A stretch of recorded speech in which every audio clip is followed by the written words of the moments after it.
Hello! Hopefully you can hear me. I will know that in 20 seconds when Mike tells me. But until then, if you're with me live, hello and welcome to each and every one of you. There is a lot of chat going on. I can't possibly keep up with it all, but hello. I will catch up with it later and I'll be chatting as we go as well. Right, Mike's sort of half and half with a thumbs up, but apparently he can hear me, so hopefully all of you can hear me. Excellent. Yes, we've got people from all over tonight. Fantastic to have you with us. Right, let's get on with it. We can chat later. So, new features and questions and answers, all to do with Affinity Designer. In the unlikely event that you don't know me, I'm Elaine Giles, long-time trainer, podcast host and inveterate geek. I've been using Affinity apps since the alpha of them. They're amazing. We are broadcasting in 1080p. Make sure you are receiving in 1080p. There is a cog in the lower right-hand corner and it should have a flash nearby if you are watching in the highest possible resolution. So while you're down there, there's also the like button, which I like and YouTube likes. Near that, you'll find the subscribe button. If you hit that, you won't miss any future events that we have. There's a bell icon as well, if you'd like it to let you know. We will be having a Q&A later. Mike may also throw a few questions my way if it's relevant during the main part of this. But make it easier for us if you put a Q at the beginning of said questions, ready for the Q&A later. It just makes it a little bit easier. Other thing to remember, if the question you're asking needs a little bit of context so I understand precisely what you're asking, put that in as well. That would be most helpful. So, Affinity Designer. It came out with all of the others on the 9th of November. It is version 2. Affinity Designer was the original Affinity app, so it's nice to see a huge update. As I say, 9th of November, one of the most awaited apps wasn't really Designer, it was Publisher on the iPad, which we have now seen. But all the desktop apps have been updated across all of the supported platforms. And we now have the full suite. Well, when I say full suite, no one's mentioned Affinity Bridge in a while, have they? That they were supposed to be working on a good few years back, fingers crossed. But at the moment, the full prices of these are $59.99 on desktop and $17.99 on iPad. There is currently, that comes to £413.91, which, nobody wants to spend. So not this close to Christmas, they don't. But there is a special launch offer, 40% off, and that is across the board. And that has actually been extended. More on that in a moment. That reduces the entire lot to £245.91. But version 2 introduced the universal license. It's genius. This license covers everything. It covers all the apps on all the platforms, which takes the price down to $89.99. So it's 40% off. It has been extended. It was due to expire in 2 days on the 14th of December. But it has been extended to the 25th of January. I've put 2022. I meant 2023.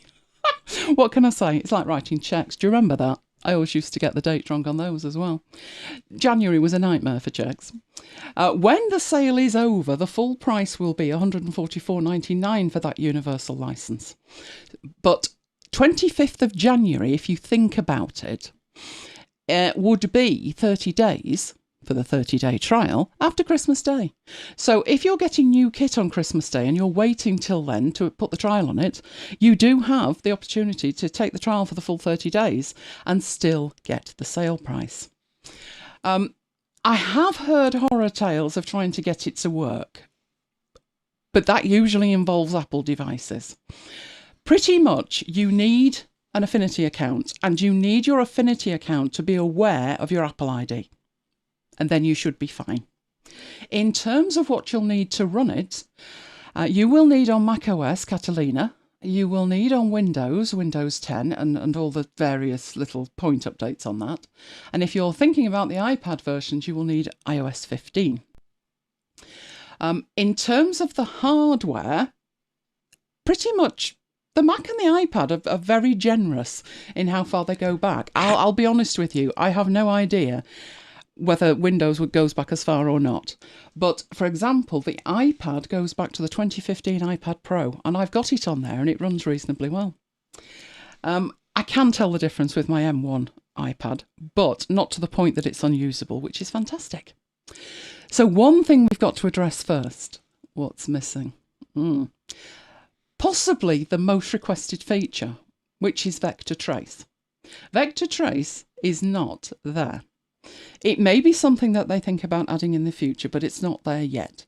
They have, however, provided another tool which takes the pain of that away a little. But vector trace would be amazing. It was my one feature in Illustrator. I am not a huge fan of Illustrator, but it's the one feature in Illustrator that is fantastic and that I do use.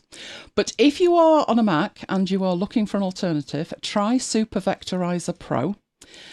You could also try some of the other vector apps that are free that have some degree of vector trace in there, and then take the work from there into Affinity Designer. But who knows? It may or may not arrive one day, but it's not there yet. So just before we get going with the demo, I'm going to address a couple of questions that were in the chat before we started. One was from Peter C about the contour tool. Version 2 is a little bit on the buggy side, so I had decided that I wasn't going to address that tonight. I'll do a dedicated video when the bugs are out of it. At the moment, I can't really demonstrate it in the way that I would like to. So that one will be coming down the line. Another one, and I can't see my notes at the minute. I've got no name for this. Maybe Mike can help me. The cookery book. Yes, that was Daniela. Right, Daniela. Good to have you with us. Mentioned a cookery book. I would say for laying out a book, Publisher is probably a better bet. But Designer, the features in Designer you can access via Studio Link from Publisher. And you can certainly make assets in Designer that you can then take through to Publisher. But if it's a whole book, you'll find it a little bit easier in Publisher. And I think that's it for the notes I had to address. So let's go in and have a look at it with all of the things that I have planned. Right. Not sure if I even had it running. But before we get that far, I will show you an issue. So let me just get a file. Doesn't matter which file. Any file. Needless to say, can I find a file now? Right, let's have a look at that one. So I've got some files here.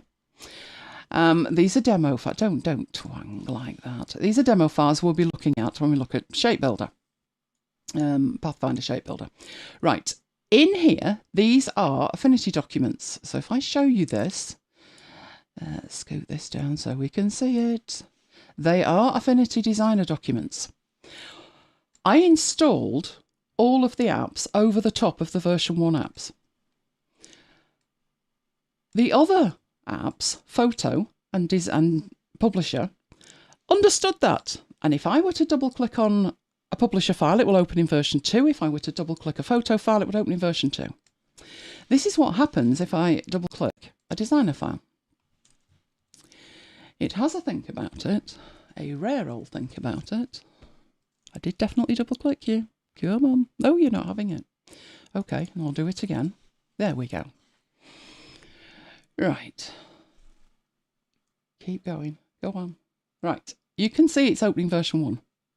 I have no idea why that one's being awkward. The other two automatically understood. They were higher version numbers. They were installed later. And I didn't need to do anything to make it work. But Designer, not having it. So what this is saying is these documents were created in a version of Affinity Designer newer than the one you're trying to open them in, and it can't open that. So this, and this is another point. I'll get out of this in the end. They are updating the version 1 app. So if you're not ready to move yet, there are still bug fixes coming out for the version 1 apps. But then they're not going to be new features. They are just for bug fixes. So I'm going to say remind me later with that and get rid of this.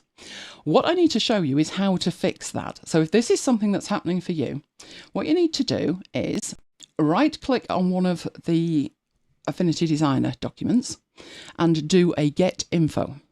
That will open this panel for you. It will show you the contents of the panel and a lot of other information. The interesting part is the Open With. And in here you can see it says Affinity Designer default 1.10.5. Right, well I want it to open with version 2 now. So from in here, I've got all the versions of all the apps. I don't know why I've got two versions either. It's just the way the Mac is. Works when it feels like it. But there is Affinity Designer 2. So I'm going to select Affinity Designer 2. Once I've selected an app other than the current default, this button becomes active, which is Change All. So if I hit Change All, it will ask me to confirm it, and I will say yes to that. And I can lose this. Nothing seems to have changed in here. If I go back in and we do a Get Info, you can see it is saying open with Affinity Designer 2, but now it's saying that that is the default. So that's what you need to do if it doesn't do it for you. And I don't know why the other two did, but this one didn't. But that is where we were at. So I will open that. There is version 2. There is the file. We are good to go. Right, let me get this out of the way and we will get on with it. So let's just have a look at it and the new interface and the updates. Right. The biggest update, as far as I'm concerned, to the interface, I love what they've done with the layers, but the File New Dialog Box is awesome. So if you, let's bring that in. There we go, center it. Right, if you were with us for Publisher, they are identical. So a little bit of a repeat for some of that. But what you have in here, at the top you have your account. That's your Affinity account. Next you have the new options. And the new options, although the dialog box looks very different, in terms of content, it has everything that was there before, it's just moved it around a bit. So you still have the groups for print, for press ready, keep scrolling, photos, web, etc. Devices. You can choose these from this drop down. And so if you don't want to be scrolling down, because you might miss one, because it's quite dark, it doesn't have like a coloured strip for each section. You can do that from here. So if I choose devices, it scoots me down this list to the devices. One of my favourite features in here, if you'll pardon the pun, is you'll notice here there's my iPad 9.7 that I use a lot, and this one is 1920 by 1080. I use that a lot. I use 720 a lot. That one was missing. I had to recreate that. But the good news in here is that you can do that. So these are presets, not to be confused with templates. Templates have content, presets don't. Presets just have the settings in terms of the size, the DPI, the margins and all of that, but no content. So I recreated that one.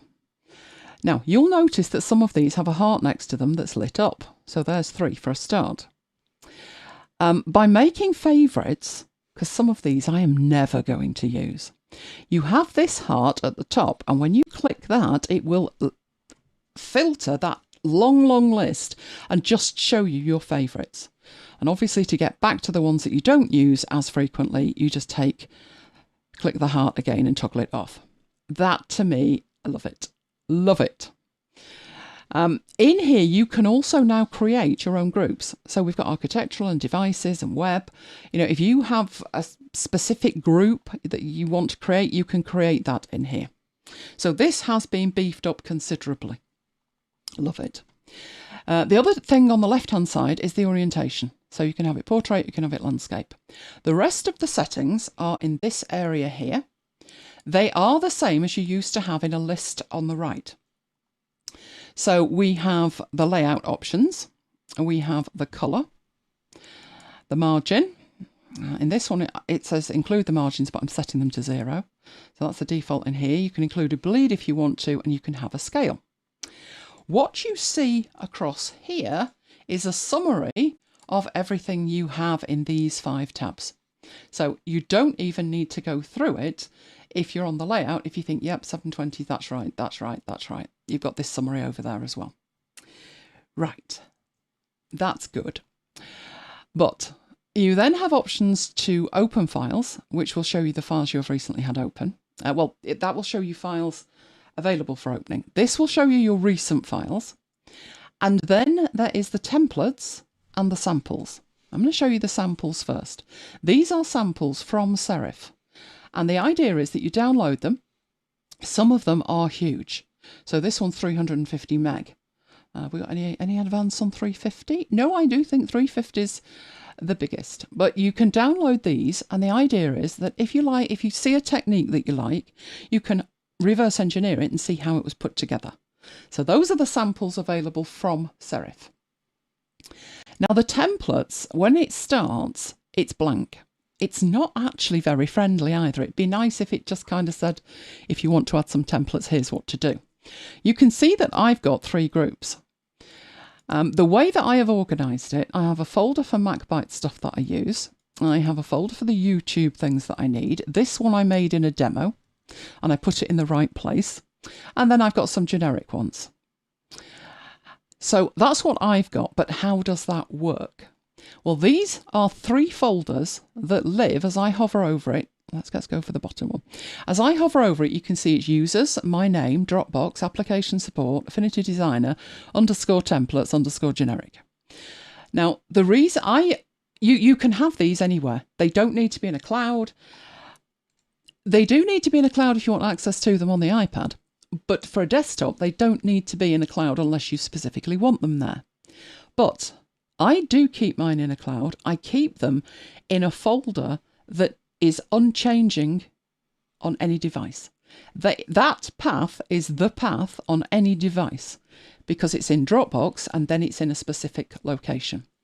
Application support is not a folder that Dropbox supplies or Affinity. It's something that I have put in place and within application support, and I can show you that within my Finder, see what that actually looks like. So here's Dropbox and here is application support. These are all my apps. Anything to do with an app is in here.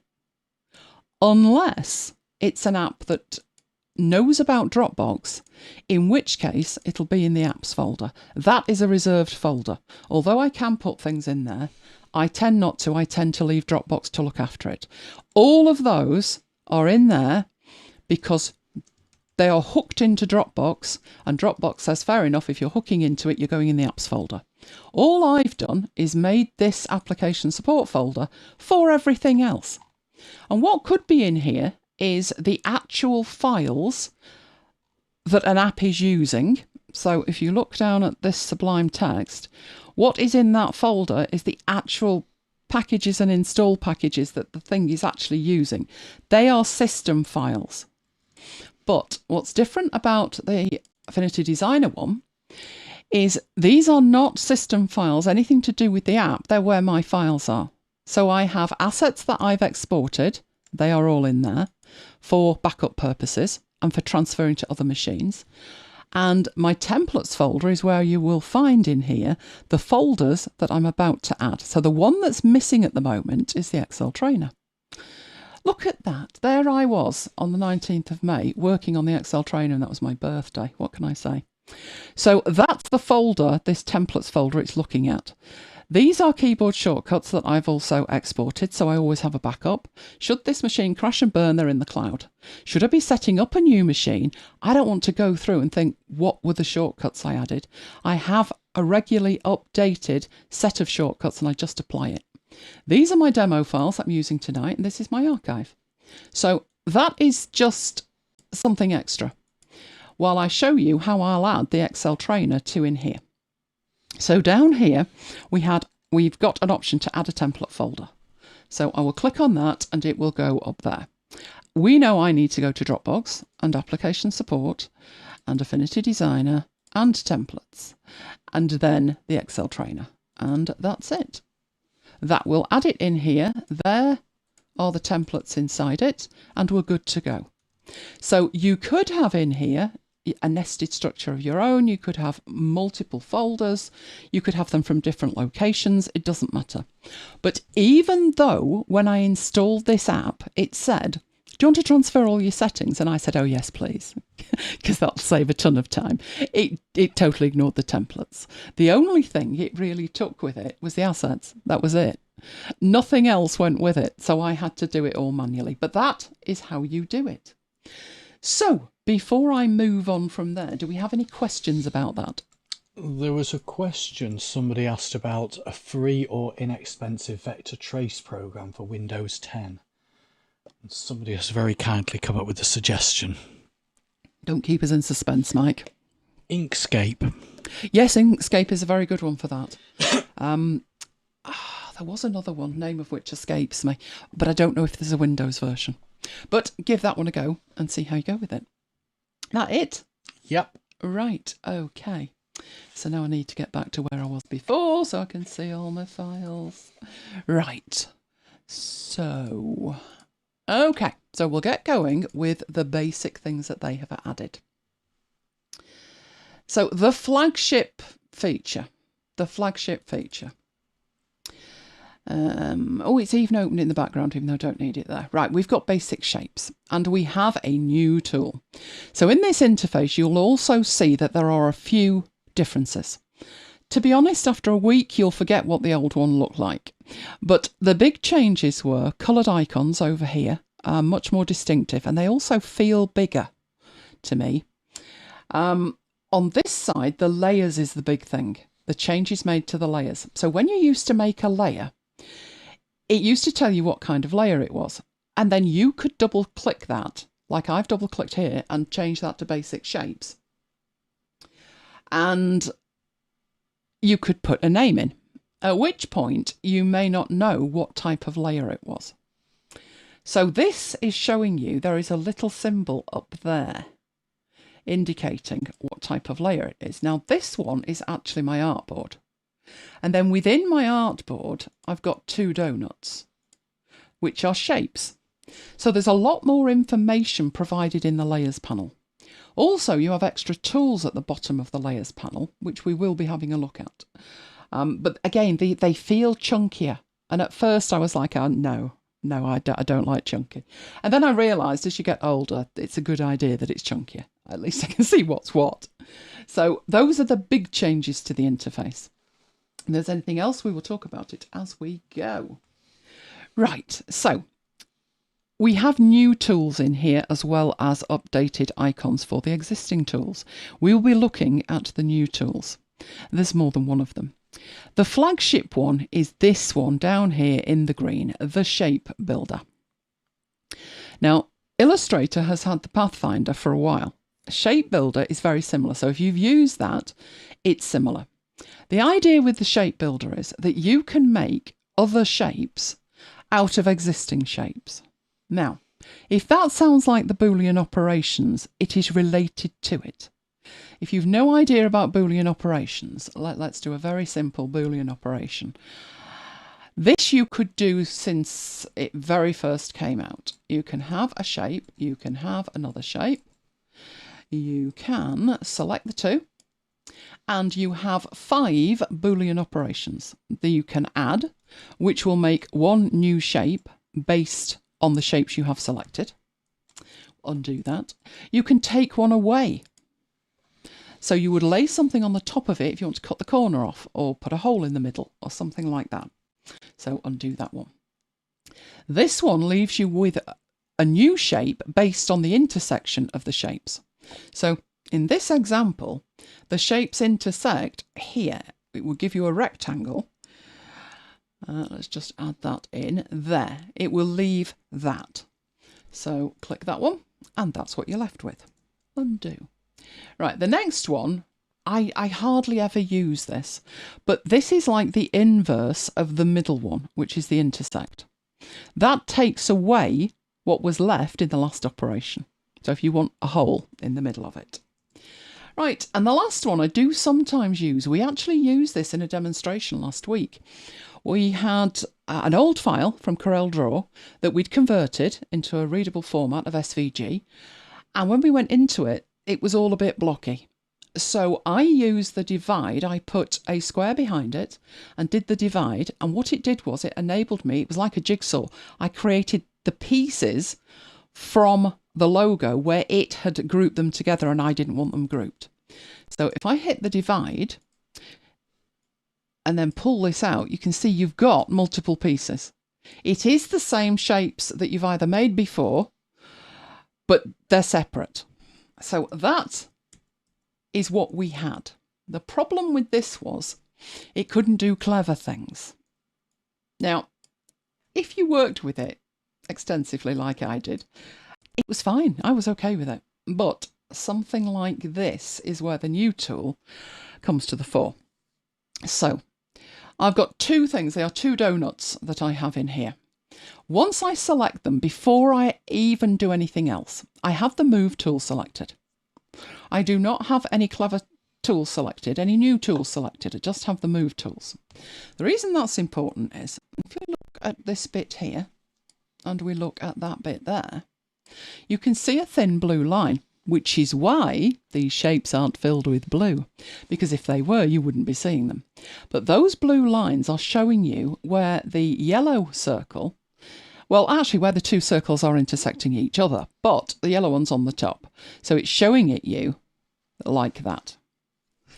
Those are the areas that we are looking to operate on with the new tool. So let's say we wanted these things wrapped around each other, intertwined. And if you've used Illustrator in the last month or so, this is a feature that Adobe have added as well, and Adobe have called it intertwine. So we've got the two circles and we would like them to look like they are chained together. Now, could you do that any other way? Yes. You could use the Boolean ops, but you would have to know what you were doing. There'd probably be trial and error involved, and it would take longer than this new tool. So yes, you could, but this is faster. So the new tool we're looking at is this one, the Shape Builder tool. So I'm going to click that. It doesn't look like much has happened, but the blue selection has gone. You can still see the blue lines. They are still there, indicating where those shapes intersect with each other. Right, you need to understand the Shape Builder toolbar at the top, the context sensitive toolbar. You have 3 actions. In fact, you've got 3, 3 and 3. You've got 3 actions, 3 drag methods and 3 options. So the actions are, you either make a new shape with multiple shapes, you can delete areas, or you can create an entirely new shape from selected areas. The drag methods refer to how you move across here. So as I'm hovering over here, you can see bits are lighting up in red now. I'm not clicking, but bits are lighting up in red. Right, if I were to start drawing, so I really want to say, can you erase that bit? I want it to look like the green circle is on top of the yellow circle at the top, but not at the bottom. So I want it up here. The way Illustrator has done that is just like draw around it. In here, you've got the drag method. You can freehand drag it. So this here would actually work with freehand or line. But the advantage with freehand is you can draw on a curve. Whereas with a line, it's going to draw a straight line. But sometimes you want a straight line. If you were to try and use the freehand method, but actually a straight line would do it, and you may move the mouse and then you select or deselect something else that you don't want. So the freehand is for drawing on a curve. The line is for drawing a straight line. Now, I haven't done any of this yet. And the marquee is for drawing around it. Then there's your 3 options. Use the style from the first selected area, which I will show you in a better demo. In this one, it wouldn't make that much difference. And then you can choose whether you clean up unused curves and you clean up unused areas. And that would very much depend, but we're keeping it simple with this one. Right, what I actually want is to create, in here, we'll go for the plus. And once I've selected a plus, you can see now I'm getting hashes as I'm hovering over it. This is going to feel like you're lost when you start, but once you've done it for a little bit, it becomes second nature.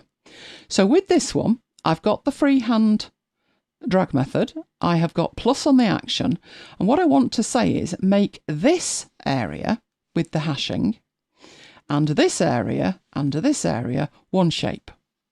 And that way the green will come to the top and the yellow will disappear.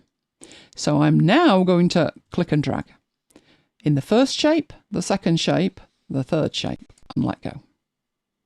And it now looks like that is on the top. And the yellow is on the top at the bottom. If I now get the Move tool and click away, Down here, where I had those blue lines, because I've clicked away, you can now see that the yellow's on the top, but at the top, the green is on the top.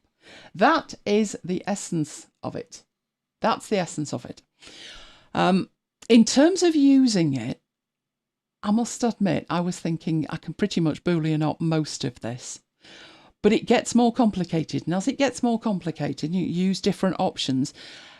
Keep trying it, trial and error. You'll get to a point where it's second nature and it'll be a lot quicker to do the same work. So that was one. Another way that you could use it is to make new shapes. So that is the iCloud icon.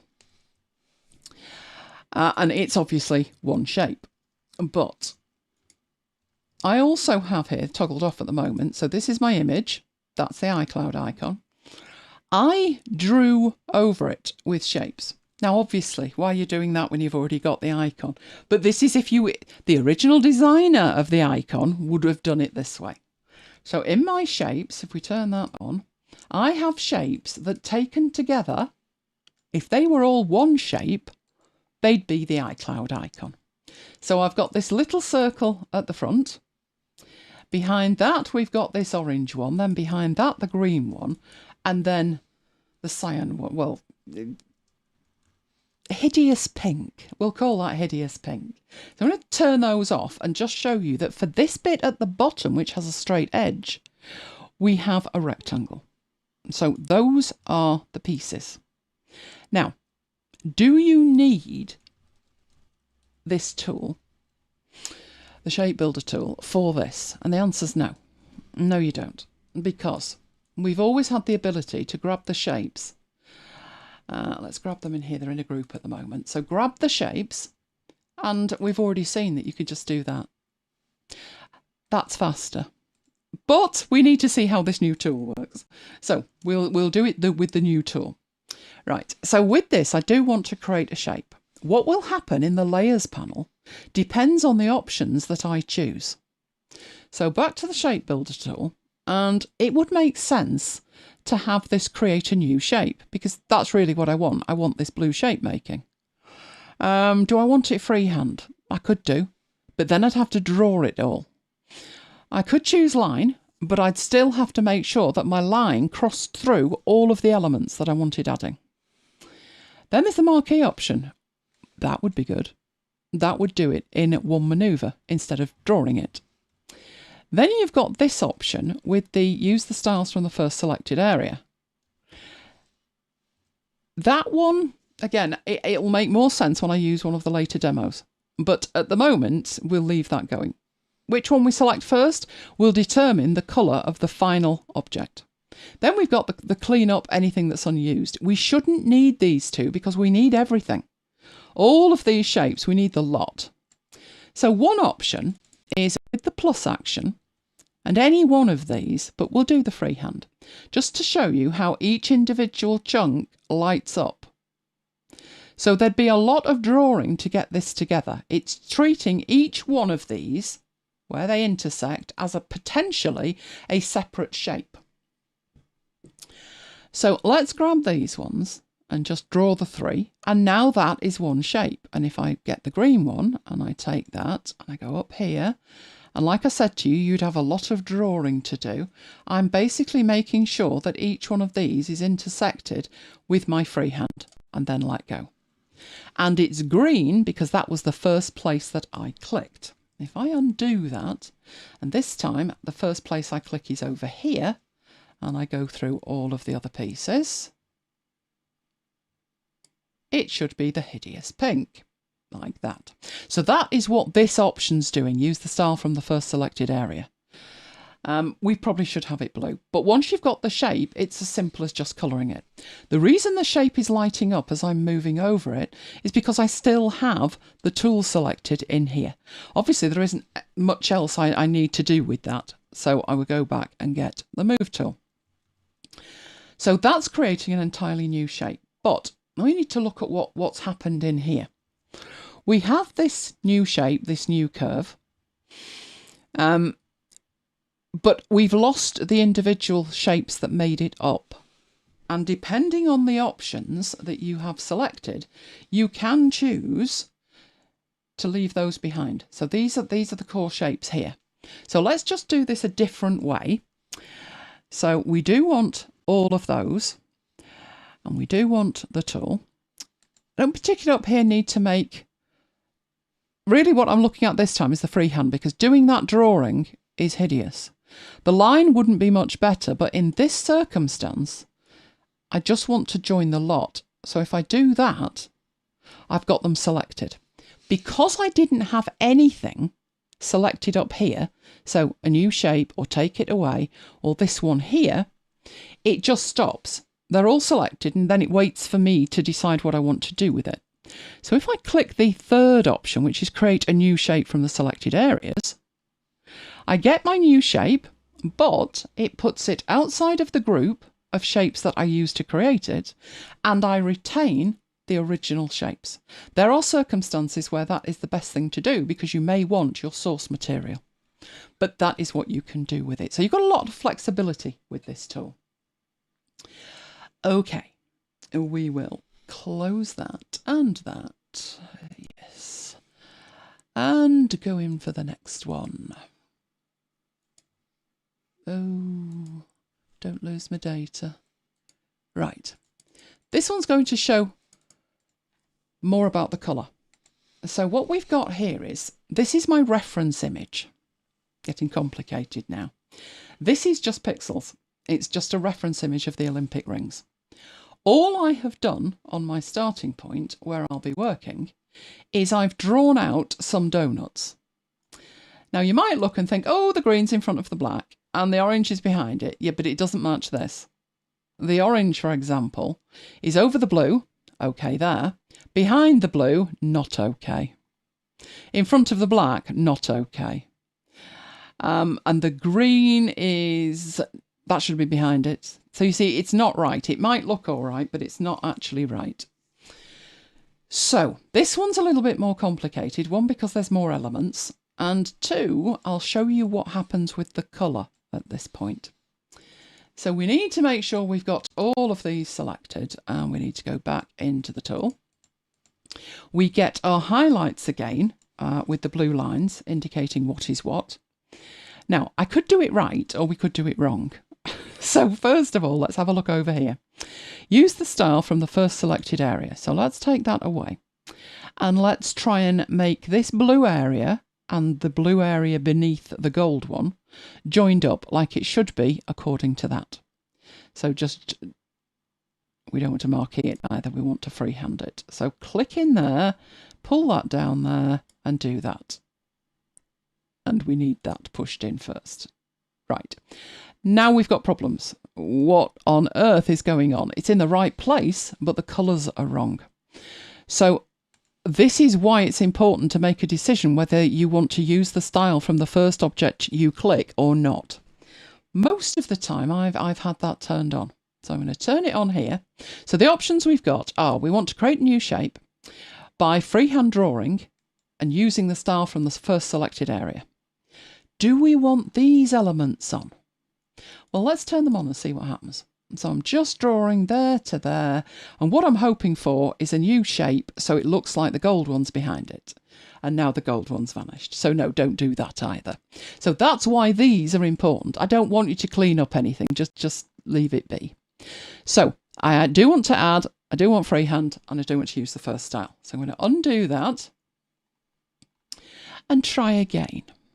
So drawing there, letting go, brings that to the front. So the blue is correct. The gold is in front of it, so that's correct. The next thing to look at is the black bit here. I want this gold bit and this gold bit to be one shape, and then it will look like it's in front of the black. So draw there, and that brings that to the front. The gold needs to be behind the black underneath, so that's fine. The green needs to be over the top, that's fine too. But this green bit here needs to be behind the black. So from the top shape through the bit that I want behind it, draw and let go. The green bit then needs to be over the top of the red at 9 o'clock. So draw over that.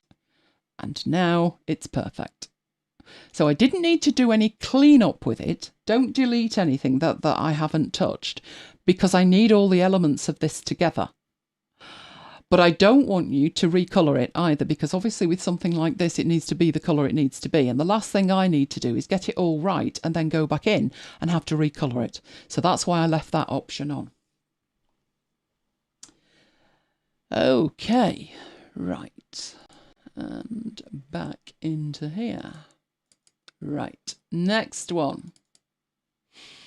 And I've seen so many of these, so many. But I will zoom into that, and we'll probably zoom in a bit closer as well. I've got just some standard rectangles. I've pre-created them and I've coloured them and I've put them in groups, just so we can easily move them. But what we have here, I'm going to drag these over this, like that. Now you could, at this point, if you wanted to, have a stroke on these if you wanted. So I will grab these and we will put a stroke on them. Nothing too much, just enough so we can see it. Right, so probably a 2. Do the same on the horizontal ones.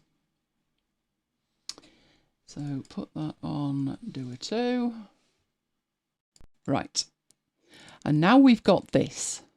And what we want it to do, and if you've been with us before on After Hours, you may remember that we did this for Carol. Carol wanted to create a pattern and we did it manually. Now we don't have to do it manually. You just have to sit in here and think what you want this to look like. So basically stitching or a weave or a mesh, depending on how you would like to call it. So all these are, at the moment, if you look in here, are rectangles. 5 vertical, 5 horizontal. Right, and then all we need to do is join them together. So, I do want to create a shape in here. You can see it's put a grid on it, and as I move over it, they're all lighting up. So I just need to decide how I'm going to do this. Now, I know for Carol it was stitches, wasn't it? So stitches, fabric, depending on how you'd like to look at it. Right, I'm going to use the style from the first selected. I am going to add, and with this, it would probably make sense to make it a line, because I just want these straight. We're not cross stitching, we're straight stitching. So for this one, a line makes my job easier. So if I draw through these, I get a stitch that has brought that to the front. Draw through these, there's another stitch. When I come on to the next one, I don't want the stitches to look like a tower block. This one would be stitched in the middle. And this would be stitched to the left and the right. And then I go back to line 1. Stitch there, stitch these 2, stitch these on the outside, and stitch 1 in the middle. And finally, 1 stitch there and 1 stitch there. You could leave it like that if you wanted.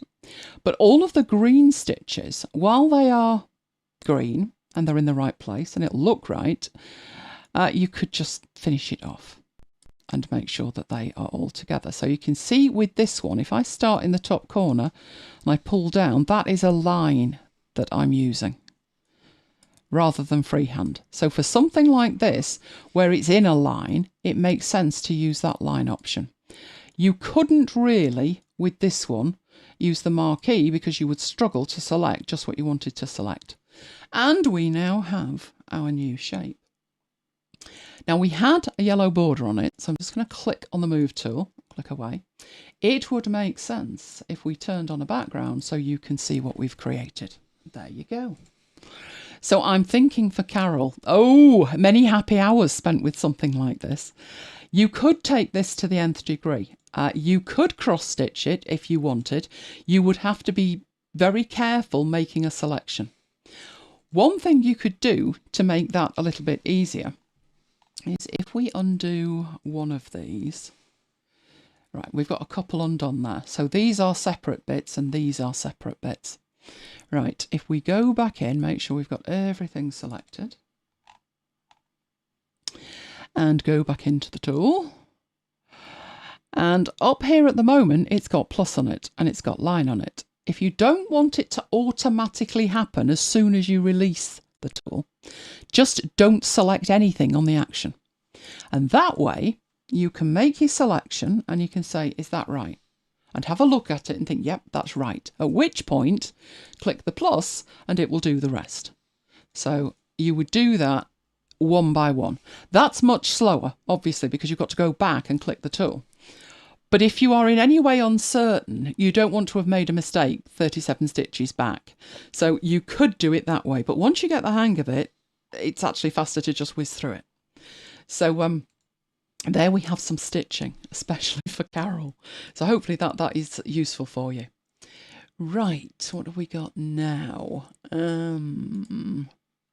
What were you? You were a mesh pattern, weren't you? That's right. Right, so another new tool. Another new tool. So I'm going to open this one up. It's called Fishy. Right, I'm going to get some text and we'll have it fairly cartoony text. So it's sort of MacBitesy. So it's a fishy tail. Right, this is how the MacBites posters happen. Right, so that's obviously too big. It needs to fit onto there. And oh, it could be fishy tail, couldn't it? Or it could be T-A-I-L. Could be either. Right, so but basically I've got some text. Now, if you want to do clever things with text, in terms of envelope distortions, this is the tool for you. So what we have available with this, you can stretch it even though it remains editable. So you can do things like that with it. But what it's added is a vector mesh. So I would probably have this yellow. MacBites text seems to be yellow. Well, it's much brighter than that, to be honest. It's an apple yellow. There we go. So that's how I would have it. And yes, I can stretch it up. I can make it narrower. And it's still editable. Point with this is it is still editable. So I could do all of this with it. But I actually want it to be more shaped than that. So with it selected, down at the bottom here, we have warp, vector warp. Right. You have various options in the vector warp. You've got mesh, quad, perspective, and a range of others. In this one, it would be nice, mesh-wise, I'll show you mesh first. So you can click mesh, and what you get is an overlay over the top of the text. And you can move these points. So as you move that, I mean, a little bit goes a long way here. Don't go crazy. You won't be able to read it. But you can certainly move each individual point. You also have handles on it, adjustment handles, to adjust it slightly. Like that. You can add extra points. So this one is on the T, but if you would like to change the A, you can click and add an extra point, even though it doesn't look like it's doing it. There you go. There it is. Right, so you can do that with it. All of this is impacting inside the rectangle for that. Now you do have handles on the outside, so you can do this with it and pull it out like that. It would make more sense with this one if you think about it. To pull this out, so this looks like the front end of the fish. We could even take that down a bit so it's more pointed than that. And then take this one up so we've got a fishy tail at the end. And like I say, you can add to that to the nth degree. Don't know how much you will find that as useful. I think the last tool was more flexible than this one, but there are things that you can do with it. So what I'm going to do with that, I'm going to undo all of that and get it back to just fishy tail before we had that on it, because there are some other alternatives. So I'm going back into the warp. This time go for quad. Now quad doesn't look like it's put anything in the middle, and it actually hasn't. If you go up here, you can pull this out, so it gives you a kind of perspective if that's what you wanted with it. So take this in like that. It looks like it's big there going down to much smaller. So you could do that with it. It's on the outside, but you can again get extra bits on this and take it up. Oh, I see wild things happening with MacBites posters in the future. So this is more that the text is more readable, but it's shaped on the outside. So that to me is more like an envelope distort in Illustrator. And again, you've got the handles. Just take that out. which I didn't actually catch. There we go. That's it. So you can extend it or tweak it, whatever you need. Now, the thing that's important to remember with this is, because there's another thing that we're going to be looking at, and it's not quite the same. I'm going to move this down a bit. This text, when I select it, you can see it's actually outside of its bounding box. This bounding box in blue, it was really clever of me to make the background blue, wasn't it? That's the bounding box of the original text. Obviously, the warped text hangs outside that. But me in here should be able to. It's not letting me double click it, but we'll do it anyway. Right, you're just putting a new one on. I'm trying to edit what's there. Right, you can see that it's moving. It's not brilliant to edit. I can select it. So I'm now at the beginning. I selected all and went to the beginning. So if I want to put a very fishy tail, I can put more text in there. Obviously at that point, I can't actually read it all. So I would need to take the size down. If we take it down to something we can read, we've retained the envelope distortion on it and been able to edit the text and change the size of it, but we've retained the important stuff. And then if you want to take that up a bit, you can see what happens here as you make it bigger or make it smaller, like that. So I also see lots of text like this appearing. But the great thing with that is that you can edit it after the fact.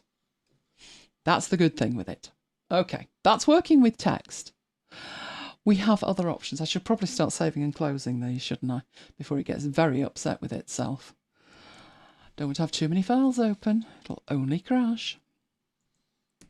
Right, let's go get the next one. Which is this one. So we're using the same feature, but this time, should it ever think about opening it, this time we're working with shapes. So I have a complete one, which I could show you. Right, we're aiming for something Christmassy. We are aiming for Christmas baubles. Christmas baubles is what we want.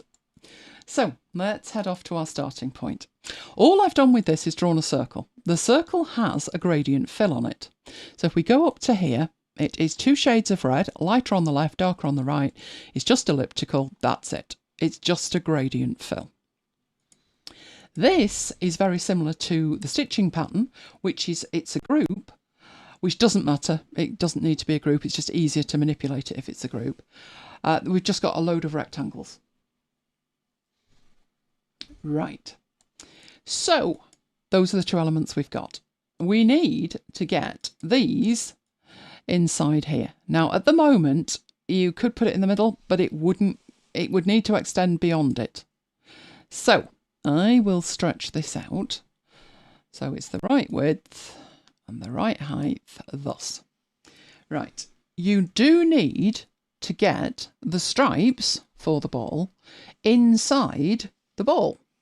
So the stripes happen to be in a group there, and there is the ball.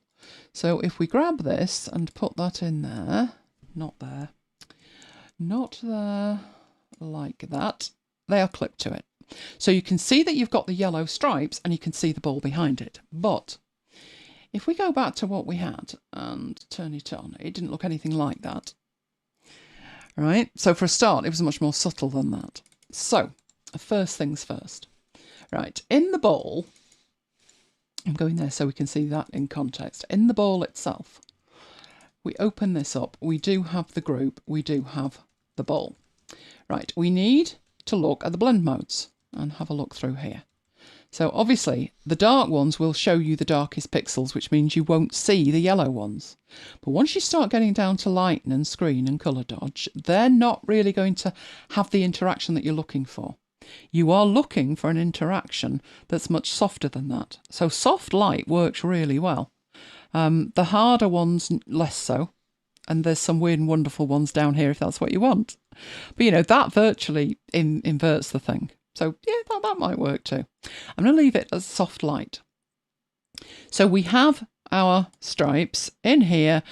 The only reason that they look like they've changed colour is that there's a blend mode on them. If you wanted to make them that colour to start with, then you wouldn't need to put the blend mode on it. But if I put the blend mode on it, I can duplicate this and change the fill and get complementary baubles for the tree. So that's why I've done it that way. Right, at that point, it still doesn't look like the other one, because although it's subtle, these lines here are kind of bulging outwards, so that they look curved, and that's what we're looking for. We are looking to make it curved. So back over here. Right, we need to put a warp on the stripes. So I've selected the group of stripes and I'm going down to the warp. And we've got mesh, we've got quad, we've got perspective, but down towards the bottom we've got fisheye. So let's apply a fisheye to it.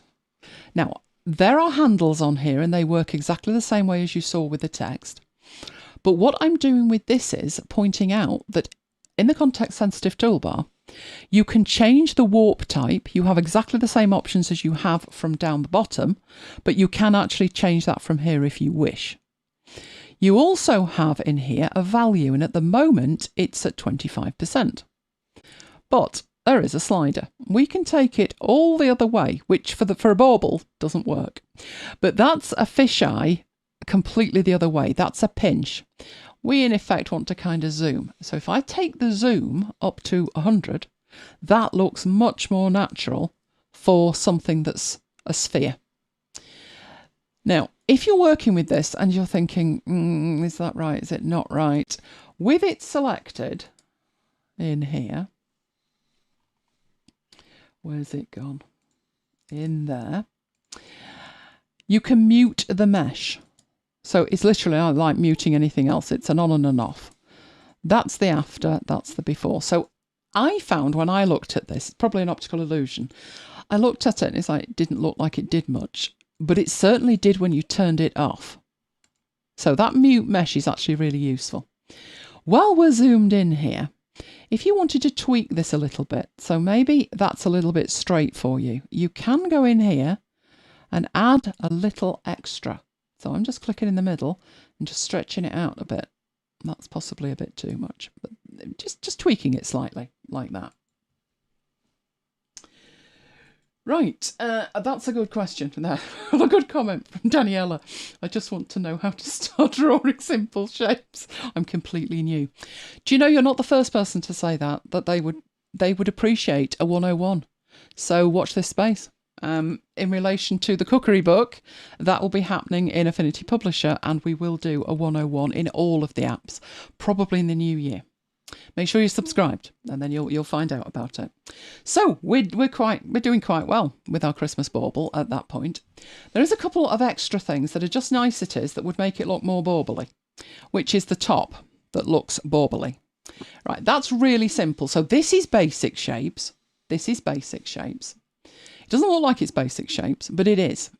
So I don't particularly have in here, although if I go in here, I do have a whole range of shapes. None of them are bauble tops. I could probably edit some of them to be bauble tops, but you know what? Let's just draw a bauble top and be done. So I think I did a rectangle, but a rounded rectangle might not be a bad idea. So I'm just drawing out a rectangle shape. It's a rounded rectangle because at this point in the corner, that enables us to change the rounding of the shape. Now, at the top, I might not want it as rounded as the bottom. You do have the option to do that if you want. So at the moment, single radius is selected. If I take that off, we can change the radius now independently. We've got 4 handles now.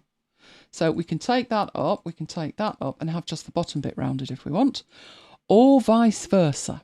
Doesn't matter. I think we could probably get away with that. We're going to need to make some changes anyway.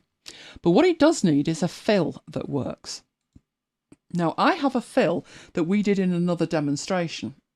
So in the styles, and these are some styles we made in Map Bites After Hours a long time ago. You may remember this. We were making gold and silver fills and all kinds of other weird and wonderful fills. So a style is an object style and it applies to shapes. So if we apply this one, come on, You do want to, you know you do. Why are you not applying? Oh, did I lock you or something? I think I've lost you completely now. Come back to me. There we are. Right. What on earth is going on here? You are hiding in there and you need not to be hiding in there. Right, so that's what I've applied to it to make it look like metal. But that looks nothing like what we need it to look like. So I go through all of the options I've got, even the green one. But what I do have is 4 gradient points that look like that, or 3 gradient points that look like that. So I'm going to start with the 4 one. And it's not bad, but it still doesn't look like the top of a bauble. So I need to make some changes to this. So what I'm going to do with it is I will convert it to curves, which means I can now edit it. So this point here, I really need that taking inwards or taking outwards. How I would do it is grab this bit here and pull it down, but I can't do that. I mean, that doesn't look bad. I'd get away with it. But I need a point here and a point here and a third point there. And that way I can now pull these out and it makes it look like the neck of a bauble thing. I have no idea what, is it a hanger? Whatever it is. Thus. Something like that. In fact, it would have been better if I'd have left myself alone. It would have been easier if it was square. But there's the idea. Now, if I then decide, not bad, but there's the 4 is too many, then I can change that by just changing the style. But then all of this is off. This doesn't look right at all at that point. But you can just move these points. So this one is obviously in the wrong place, but I could just move that, hold the shift key down, it'll go straight, and I can move this one back over there, even take that further than that, or get rid of it and use this one and move that one back and create the look that I need. So this shift key needs to move up to the dark part. This one of these we lost. I think it was that one. Move that one over there and put one in the middle and pull it down like that. So what I'm doing with that is editing the shape to match the fill, but we've got the fill. There we go. So let's move that down to the shape. I'm not doing anything clever in terms of grouping these or anything else either. I'm just literally laying it over the top of it in the middle. It does look slightly different here because included in that style was a drop shadow, which gives us a little bit of a lift at the bottom. Looking at that at the top, I think it needs a little bit pulling in there as well. So maybe just take that down a bit. And the last thing we need is really simple. We just need to draw on there. We don't need it to look like that. We don't need a fill at all. But the green bit at the edge is good. I'm going to move it to the back and move it up a bit like that. And we have a bauble. And that was using the warp mesh. So I've tried that before and it could be done, but it was really manual and tricky. What they've added is the ability to do that and do it easily. So do we have any questions on those 2 features? We have a few questions. Let's take the questions. Danielle says, is it possible to open Illustrator images in Designer? Yes, it is. And SFN says, how does the shape builder work if the shapes have outlines on them? Have you tried? I always have trouble closing and breaking outlines when combining shapes. Mine did have outlines on, and it depends if you draw through them. So you can just lose a tiny bit of the outline just by drawing through it.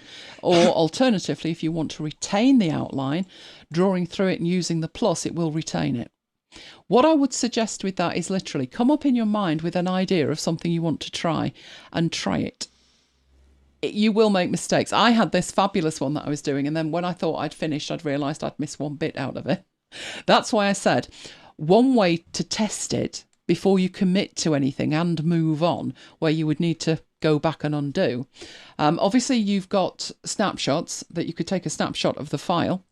But if you use it with none of the options enabled, that you're just making a selection, you can very carefully see what will be impacted before you actually do it. Two more questions, and they might be kind of related. Mitchell says, how can I convert a colour image to grayscale? Probably under. Do you know I've never done that in here? I have never done that in here. That I would be using that much more frequently in photo, because in here it's artwork. You can probably change the colour space somewhere. Change the colour space would probably do it. So with the document in here, you do have colour, and you could change the entire thing. Should we try and make this grey? Will we regret that? There you go. So you just do that. Although now my bauble doesn't look anything like as impressive, so I'm going to have to undo it. But that's how you do it, with nothing selected, because if I select something, I get a different thing in the context sensitive toolbar. But if I click away, so I've not got anything selected, nothing selected like that, then it says no selection, and I've got the document set up and the preferences, so I can go into the document and I can change the colour in there. And was the other one related to that? There's two more questions now. When an art has to be made in both RGB and CMYK, web and print, how to better make it? Well, you could just change the colour space and then you'll see how it looks. And you may, like this one is RGB. If I decide I want this bauble in a document that I'm creating in Affinity Publisher, then I could test it in here by going in and choosing a different colour space. So we could go for CMYK, and it will change slightly. That doesn't look drastic and dramatic enough to need to fiddle with it. But if it does, then you could keep one copy that's RGB, have the other one that's CMYK. You could take a copy of this and you could embed it in a publisher file and then change it in there, whatever you really need to do with it. But it's very simple just to flick and change between them. That was from Alexandra, who's also a newbie on design. Final question from Ia. It seems the styles that used to be are no longer. Is that correct? Or am I just not seeing it correctly? No, that was part of my issue when it said, do you want to transfer all your settings? And I said yes. It basically ignored 90% of them. No, they're not. And people who have manually transferred them say they don't work the same way either. So I'd have to have more of a play around with it. What is quite strange is when you go into what you get. So your defaults in here are what you have now, and half of that is missing. So if we draw that out there and we apply the unicorn to it, there we go. These are what you've got, and by comparison to what you had, I was thinking there's a lot missing. Interestingly, the reports that I've seen from people who have manually transferred the old defaults are saying that they don't apply correctly. But when I transferred my Mac Bytes After Hours ones, which I had to do by hand, they're behaving exactly the same way. If you remember, we made these to make some knobs for it was called a hi-fi in my day. What's it now called? Music centre. A music centre, like a radio. So we made all of these styles to do that with, and they're behaving exactly as I would expect them to behave, including the one I had four gradient points and the 3 gradient points. They're all working exactly how I would expect them. So I don't know why theirs aren't. But no, you've not missed anything. They are not there. Shall we manually transfer some? Shall we see if that works? Daniela says you're the genius of Mac apps. Thank you very much. Right, I'm running Affinity Designer 1 when it has a think about it, and I will have the assets at the side. So, no, not now. Not now, leave me be. Right, so in here we have our styles. So these are the ones that used to be in there. So we'd need to see one applied, wouldn't we? Now I'm going to be completely lost trying to make these shapes. So something that's obvious like that. I mean, it's got bevels on it, embosses on it, colours on it, gradients on it, you name it. Right, so let's do another one and apply that. So that's what we've got in there. I only had my Mac Bytes After Hours one. So these are the defaults in version 1. So if I go into here and I do an export styles, it would probably make sense to put this in the right place, wouldn't it? But I usually end up putting it on the desktop. So we'll call that Designer version 1. And that way we know what they are. What happened there? You did weirdness. Don't do weirdness. Right, let's put that on the desktop. Right. And we can then import those. So we'll put those, we'll put that out of the way. I shall put it over there. Right, so back at this end, we import them. So import the styles, point it to the desktop. Where are we? Desktop. There's the version 1 styles and bring them in. And let's have a look how they look. So it's called it default 2 because it was called default 1, or what it called default. I've already got one called default. But one of the ones we had was that blood pool. So let's apply that. That looks the same. Let's draw out another one. And what was the other one that I used? Oh, it was that glowy thing, wasn't it? That one. That's nothing like it. If that's the right one, it's nothing like it. Were you H's Gel Shine? Let's find out. H's Gel. You were. No, they look nothing alike. So that's what it looks like in version 2, the H's Gel. And if I bring back what that looks like in version 1, it's the one on the left. So that's probably why they weren't transferred, because they don't look anything alike. So it doesn't look like all of them are compatible. Some are, some aren't, by the look of it. So no, you're not missing anything. That's what's happening. Right, let's not save that. Go away. Right. Okay then. Let's move on to the next bit, which is, oh, this one's nice. Right, I will open this file. Right, I'm starting this one totally from scratch. But this is showing another new tool. So for this to work, I'm going to put some text on here. Let's get that a bit bigger. And I was calling this one Time Slip. Right, so I would be using this as a book cover of some description with a book called Time Slip.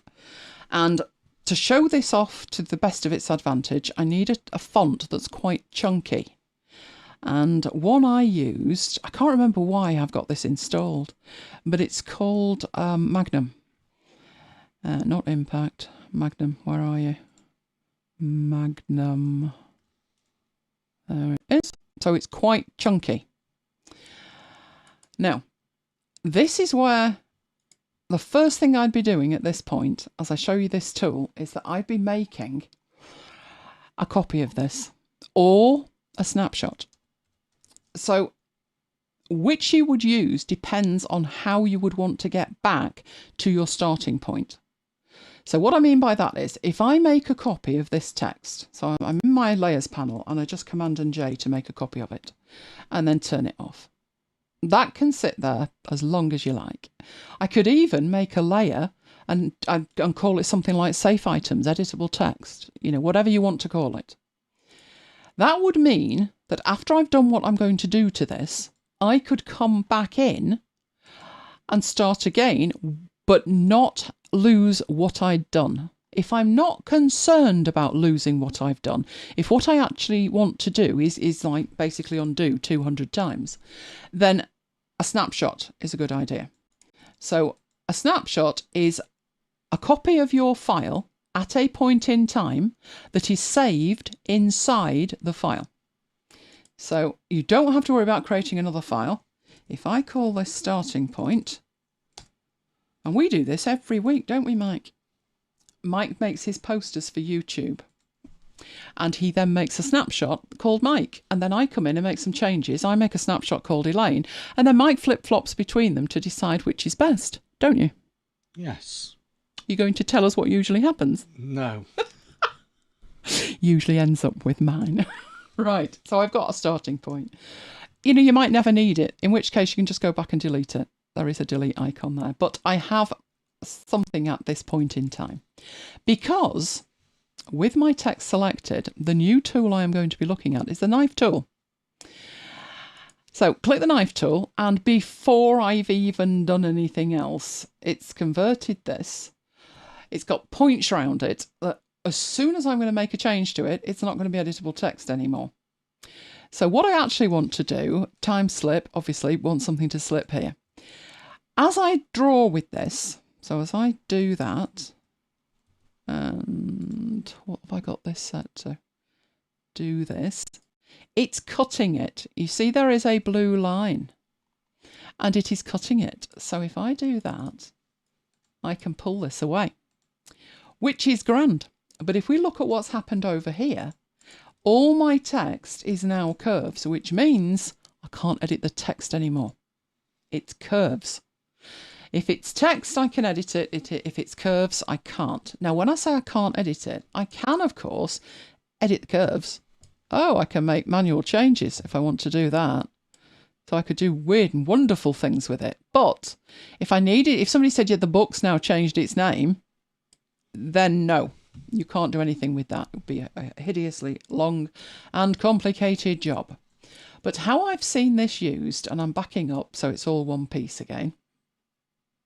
How I've seen this used is there are two ways to achieve a kind of distressed look.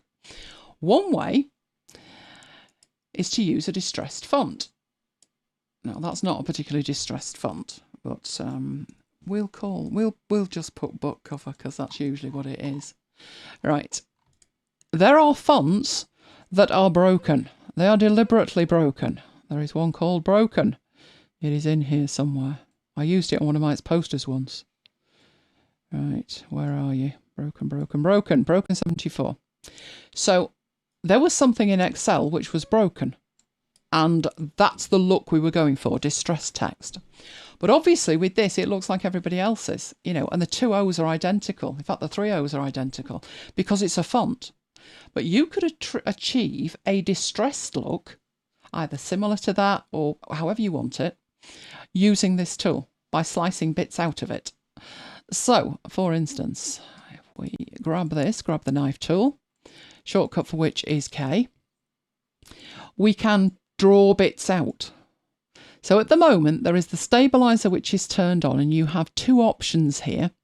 There's the rope mode, where you drag it through and then drag it backwards. So if you drag it through, come on, drag it through and then drag it backwards, you can see that point at which it stopped. And then there is this second mode, which is the window mode. So in this mode, it's averaged over the length of it. I tend to use the rope method or just draw it. So if I wanted this to have a kind of curved bend on it, make sure it's selected, go from one side, curve my way through it like that. And that's now in two different pieces. So in that shape, I can drag that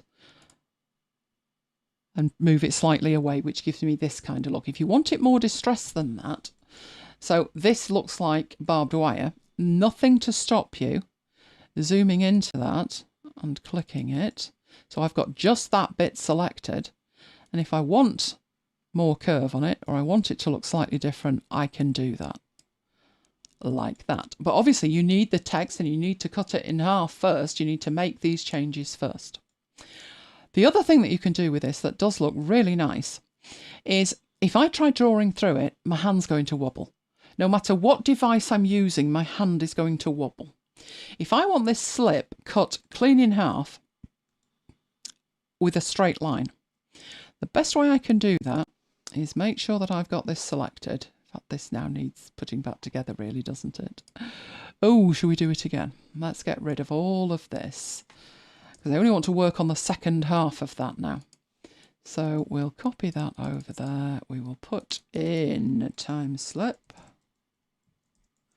We will change that to the Magnum font, which is nice and chunky.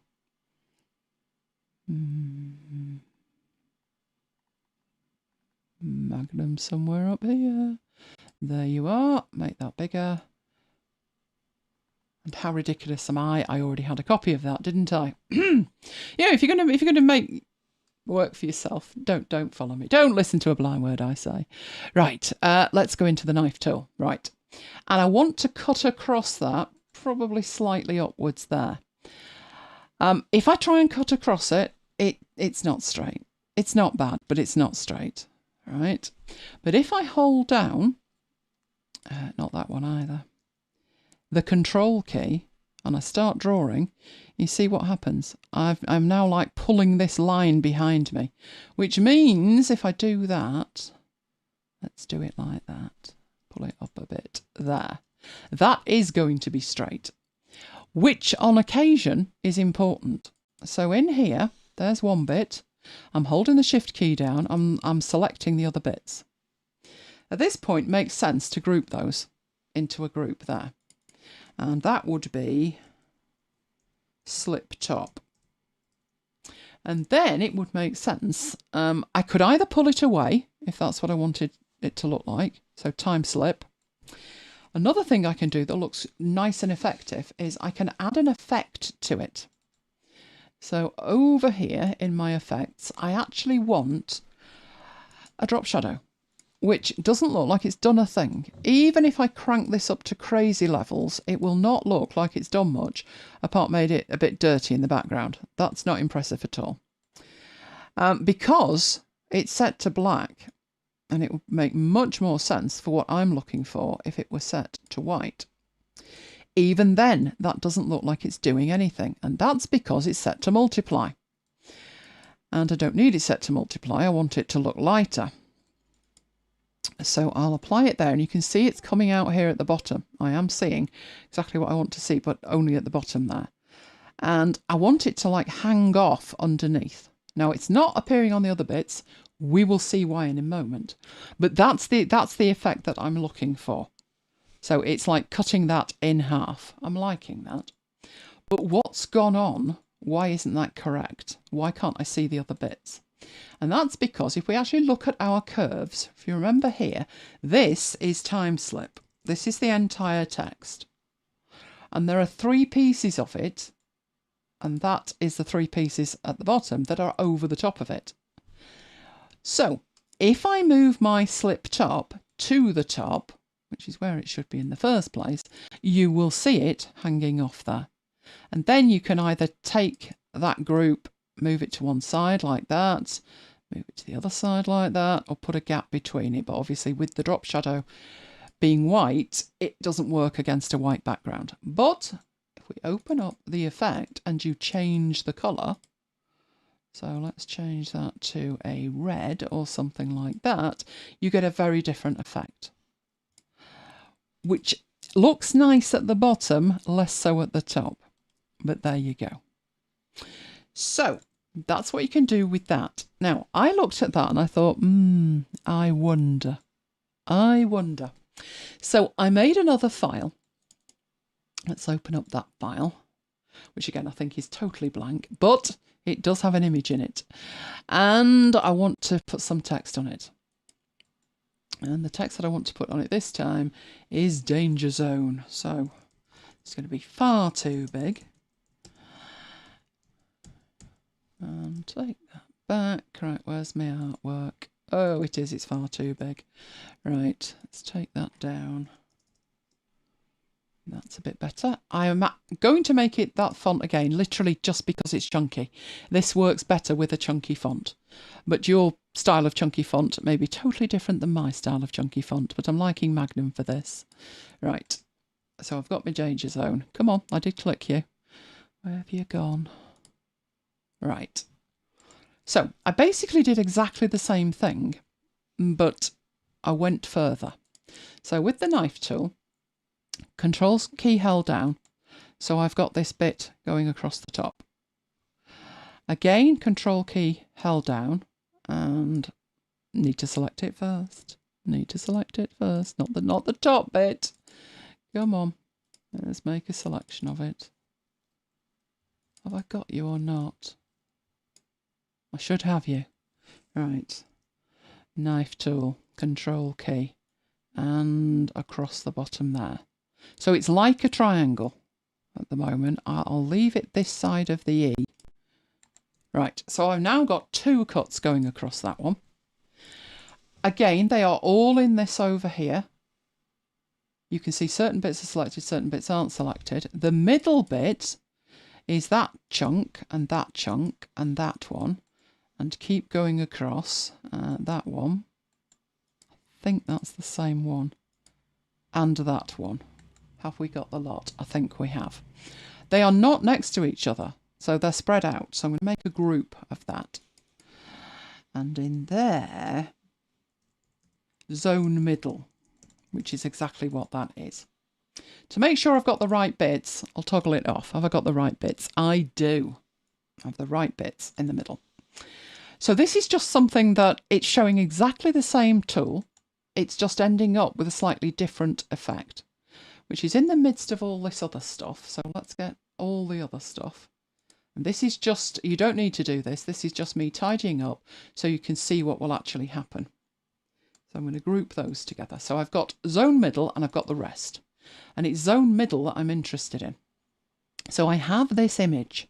This image is over here. If I drag this in, right, and we put it, I think it needs rotating slightly because I'm after the line in the middle here to kind of go through my zone, basically.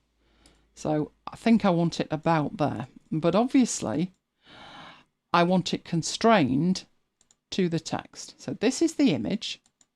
That's my bit there. That is the other way around, but you automatically think of doing it that. But in this way, I want the zone middle and I want that constrained to it like that. Now that shows me that I'm a bit short here.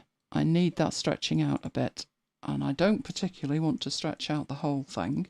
So I'll take that out of it. I need a little bit more. So stretch it out, move it that way. Let's have a look how we go. So zone middle, that's perfect. So that's just something else you can do with it. It's using the knife tool to cut the text to create a mask that you then put an image inside. Like I said, the text does not remain editable. There's no way doing that with text it could remain editable. But it's a nice feature if that is what you need to do with it. Right, let's go on to the next one, which is the same tool sort of, but not quite the same. So I'm going to open up another file. We have 3 shapes. They don't have a fill, they're just shapes. And if I get my knife tool, you can see it's a knife. It's got a little icon on it showing it's a knife. So I go in there, let me grab hold of that. As I get near it, it changes from a knife to a pair of scissors. And the rationale of that is, if it's got a stroke on it, it's got no fill in it, then it's going to cut the stroke. So it changes to a pair of scissors. I click, it looks like nothing has happened, but it has. Instead of the white handles that I had at 12 o'clock, 3 o'clock, 6 o'clock and 9 o'clock, I've got extra bits here. It has actually cut that. And I can then shape that to do whatever I like. So this bit here, I took that across there and I want to make it a speech bubble. We now have a nice speech bubble like that. And that's what happens with any of these. You select them, you go get the knife tool, which is K, and when you hover over the end, it turns it into the scissors tool and you can move the shapes. So if I do that, it's like a shadow coming in from a door and so forth. It's exactly the same for all of them. And you can put multiple bits on there, whatever you need to do. Once you've done that, you grab these bits, they are then moving out of here. I think that's because they're all selected, but there you go. So that's another new tool, the knife tool. You can either take chunks out of things, you can make masks with it, you can edit shapes with it like I have done there. Put in the chat if you've got any ideas yourself of things you may want to do with that now. Right, the next one. This didn't go down well when I demonstrated this in Publisher. People's attitude was like, and I totally agree, but you know, it's got to demo it, got to be done. So, I'm going to make myself a new file. I will put an artboard in it just because. And what I will show you is you have the ability to draw shapes. So you can draw shapes out. You can use the tools that you have to select these shapes and manipulate them by aligning them. So if you wanted all of these to be top aligned, you could do.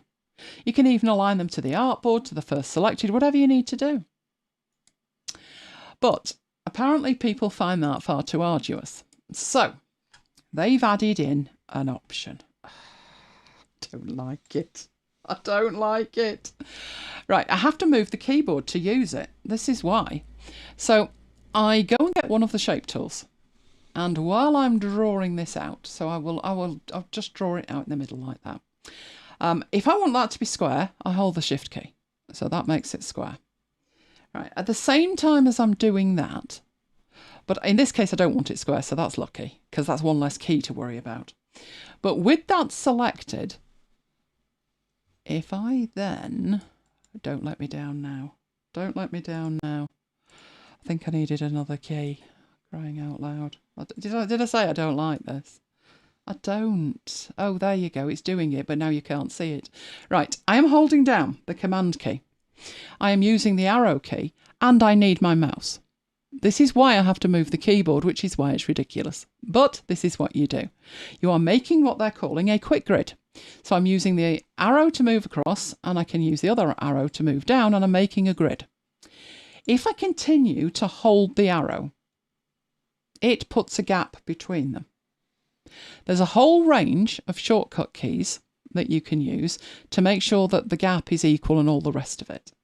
But I've had to move the keyboard to access it, and I'm still holding the mouse key down. So then when you let go of everything, you have what they are calling a quick grid. So if I go back and get my move tool, they do need to be selected, all of them, to move. So they are independent in here. All you are using this quick grid feature for is actually to select it. And it would, of course, have been better if I didn't miss one. Let's grab you. There we go.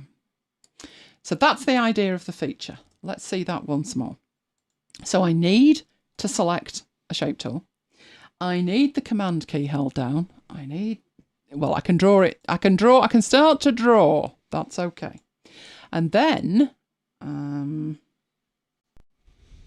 oh, I don't need the command key held down. I'm just using the mouse at this stage, right? But I do need this if I'm going to move up and down and make changes to it. So I'm going for a 6x6 grid. I have a 6x6 grid. If I want those equal, I could pretty much have done that by hand, but they're calling it a quick grid. So I'm going to put that like that. I'm going to stretch it out so it fills this. So think of a layout where you want something equal like this. Right. I happen to have 6 photos, which if I drag them in from my Finder and let go, it will bring all the images in. They're quite large images, right? Useless. I would then have to start, let's get rid of them all again. Where you go? Okay, don't then, I'll do it myself. Right. It would be time consuming to position them all. So a better way, and I am working from the Finder here, here's the Finder, is if I hold the Option key down and drag those images in. Something different happens. So Option key and drag them in. And it is loading them into the Place Images dialog. So as I hover over here, where's my Place Images dialog box gone? Oh, there you go. Well, actually, no, I can't see them. There you are. What are you doing on that screen? Right, there we go. There's the Place Images dialog. There were 6 images, 6 lovely Sammies, and now I get to work out where they're going to go. But it is probably better that I know which one I'm putting them into first. So this one at the bottom is probably the one up here. And you can see that my mouse pointer has changed, and I can click and that would add an image. But with this selected and with this option in the top right hand corner set to insert inside the selection, I'm going to click one of these. The other thing I could do is actually draw it out. So I select the picture I want. Let's go for the red one. And I select where it's going. I make sure it's set to inside. And I can then draw that out. And as I keep going, you can see it's constrained to the actual shape itself. So I move up to the next one and go and choose a different one. How about that one? And do the same thing. But notice, even though I've selected it, even though I've got the picture, I still have to go back and say on the inside and put it in. I will need to move these slightly when I'm done, but it's easier to do this than anything else. So let's put the one that sort of matches over there. Draw that out. On to the fourth one. So you get into a rhythm with this. Make the selection of the shape, go up and make sure it's inside. Go and choose the image that you want and then draw it out. And I want this one over here. Go get the shape, make sure it's on the inside, choose the picture, draw it out. And the last one there, go get the shape, paste on the inside, choose the picture, go and draw it out. And then to perfect these, each one of the images can be selected. So like this one, it's slightly off center. So I might want that there. I've also got an option to make that a little bit bigger and it would still fit. This one definitely needs to come down a bit. So I've got the image. It might need scaling down. That looks better. And this one's a little bit off center as well in number 1. So go and get the image. I'm clicking on the image, not the shape. And I can move that across over there. So that's why the feature is there. I find it a little bit fiddly, but I think it's because I think if you were doing this all day, every day, it would be second nature. But right now, with it being a new feature, it feels like I've got to move the keyboard, I've got to press this, I've got to do that. And it all feels difficult, more difficult than it would be, more time consuming than it would be to just do the layout and be done. But I guess over time, you'll get there. Right, let's move back from there. I'm sure there was another one. Let's have a look. Oh, one of my favourites, this. Might's just disappeared, see the dog. But trust me on this, when I say bad words were said with this one, I could not get this functioning in the way that I wanted it to. But never mind. Right, I've got a simple one here. We'll start with a simple one and we'll move on to something more advanced. What we have here is a photograph. And there's nothing clever with it. This is just background. There's nothing in here. I've even locked it. Right, but I need to know what size this is so I can do my design. And all I've been provided with is either the height or the width, one or the other. Right, so we'll assume that it's the height at this point. We have this new tool down here, which is the measuring tool. In fact, we've got two. We've got the measuring tool and we've got the area tool. So we'll start with the measure tool. I have been told that the height of this is 1.2 meters. So I'm going to click there. In fact, that's a bit much, isn't it? But we'll say 1.2 meters. Right. As I draw on that, you can see it does say 1.2 meters. That was done in here. Let's say I'm then told that's wrong. It's not 1.2 meters. That was ridiculous. It's 80 centimeters. Then I can go in and I can reset the scale of that. So I've typed in 80 centimeters. I apply it. It now says 80 centimeters. We're good to go. Right, the good point of this is that we would then know, if I go across the top and drag that out, that is now telling me that that is 51.6 centimetres. So it's using the new drawing scale that you have assigned to this in the easiest way possible. You just drew the line along a line in the photo that you knew, okay? So you knew that the height of it, you've put that in, that sets the drawing scale. It's the easiest way to do that. Now, then what you can do is you can go to this and say, right, I need my artwork to fill that then. It's slightly off, but I'm not going to worry about it. It's as near square as I need to worry about, right? So my artwork needs to be that size. If I switch from the measure tool to the area tool, you'll notice that my previously cyan square is now purple with a red border.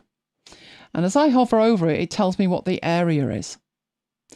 And if I had individual squares making that up, or individual rectangles, I would see the scale of each one, which is great if you need to know that kind of information. So there's been a lot of improvements to the application in terms of architecture tools and features. So this would work with that. So I started to get clever with it, thinking, I wonder I wonder. It would make more sense to me to be able to know the size of something that's trickier to measure than a square. So this was what I did. I'll go and get a new file. I will put... no, I won't do that. I'll tell you what I'll do. I will open up a file. So it is a JPEG. We will get that open in here. Oh, what are you complaining about?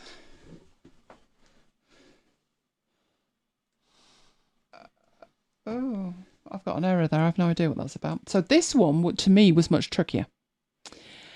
And it proved much trickier as well. But it's doable. So the first thing I need is to go and get the measure tool and measure something that I know the size of. So this bit here, again, it would be the height. So I'll drag that down. You can see it's in pixels. But I happen to know, and with this one, I'll go for 50 inches. So it really doesn't matter in terms of the scale what you do with it. So will you take 50 inches? There we go. So it says 50 inches on it. Right. I can, of course, at this point, click and drag that out and get a width of it. But it's not the width I'm interested in. I was wondering what area the white part covered. So I thought to myself, well, that's simple enough, isn't it? I will draw out here. That's right at that side, or I can make it right at this side, one or the other. Right, so I had to play around with it, and I thought, right, I'll move this so it fits. Obviously, I've got a white triangle at the top and a white triangle at the bottom, not working. But I thought that's fine, because we know we've got the mesh tool. And we could quad mesh it, and I could pull that bit up there, and I could pull that bit down there, and that's fabulous. Then all I need to do is go and get the second of the tools, the area tool, and hover over it, and that didn't work well. What it measures is the original shape. I thought that's not good. So I was disappointed. Right, so what I did with that was, did away with that completely. Went back to the drawing board, as it were. And I could actually duplicate that, couldn't I? I could take the rectangle and I could take it out of there. So I've got a rectangle there. So this rectangle, it does have no warp on it. If I go to that and I convert to curves, I can then pull this up. So in a way, I'm doing exactly what I did with the clever tool that didn't work. Right, I'm just changing the shape of this rectangle, but this time it's the actual curves themselves that I am changing. So that shape is a curve. If we look at it over here, you can see it is taller on the right than the left, whereas this one is a rectangle. Even though it's got a warp on it, it is just a rectangle. So I then went back to the area tool, and this time my purple was the right shape, my red border was correct, and I can hover over it and it can tell me what that would be in square inches, which means absolutely nothing to me, but there you go. So I was pleased with that there was a way to do it, because to me doing it straight is pretty easy. It would be things like this that I might find difficult, trying to work out the width that the poster should be to fit a certain height. And that I may get a photo back of it and say, I measured this and it was that size, but then I need to measure something else and I need the area of that. So it does work, but don't use the warp. Forget the warp, it doesn't like that. Okay, so there was a whole range of new features. Let's get into here. Right, a recap. We covered quite a lot. There was the new file dialog, there was the interface updates, the shape builder, the vector warp, which is great, do love it. Knife tool and the scissors tool. There are times I have wanted the scissors tool, so I'm glad that the knife and scissors are there now. The quick grid I find a little bit finicky, but I can see that it would have value as we move along. I don't think I'm ever going to need the measure tool and the area tool, but it's nice that they're there, isn't it? Right, we are going to head into Q&A, but if you're heading off before then, thank you very much for being with us. I hope you found it useful. There is a like button down there if you would be so kind. And how do you learn more? Well, you could subscribe. That's always a good starting point. There's also my newsletter where you will get a follow-up to every live session with links to resources and the timings. So that is at elainegiles.com/VIP. We have also enabled, if you would like to support the channel, Super Chat when we're live, and there's Super Thanks on demand. So as I say, if you would like to support what we do, there are options available. So, questions and answers. I only had 4, and we've had them before, if you've done the last 2 sessions in this set of 6. But these are the key questions, because you keep asking them. Is there a subscription? People cannot believe there is no subscription, but there is no subscription. You can buy extra assets from Affinity. They do provide assets. Obviously, that helps support them moving forward. But no, there is no subscription. There are 4 types of perpetual license. There's the Affinity version 2 universal license. There's a single application license for Mac, a single application license for Windows, and another single application license for iPad. So it's one license for each application on each platform. Right, in terms of how many devices you can install it on, they are very kind. As many devices as you own. Now, it's licensed for you, but it's also licensed for anyone else in your household, unless they would be using it for commercial purposes. So as long as it's a hobby and you're doing the church newsletter, you can have it on as many devices as you would like. Right, the other one, can version 2 read version 1 files? Yes, it can. So all of your old files do not need converting. They will just open up straight away in Designer 2. However, the converse is not true. So, this one was on the iPad. So can you use version 1 on the Mac and version 2 on the iPad, or vice versa? And the answer is don't do that. Get a universal license and upgrade to version 2. Another question that I've actually had is, once I've got version 2, do I delete version 1? They can quite happily coexist, and I would suggest that you keep them coexisting, because there may be issues like those styles that just don't translate well, and there may be other issues that you face where you need to edit something and share it with somebody who doesn't have version 2. So because the applications can quite happily coexist, the only thing you may need to change is the default app for opening files, as you saw me do at the beginning, and that was why I showed you that. That's been driving me mad for a month, but I thought that is something to share, because the other 2 automatically updated and that one didn't. So, what other questions do we have? First of all, you've had a donation. Thank you very much. That, let me have a look, I need my glasses on. From Muriel. Muriel, thank you very much. Much appreciated. And there are questions. Right. So where you go with your questions, man. Right. First question is from, let me make this bigger, Daniela. This was going back to styles, I think.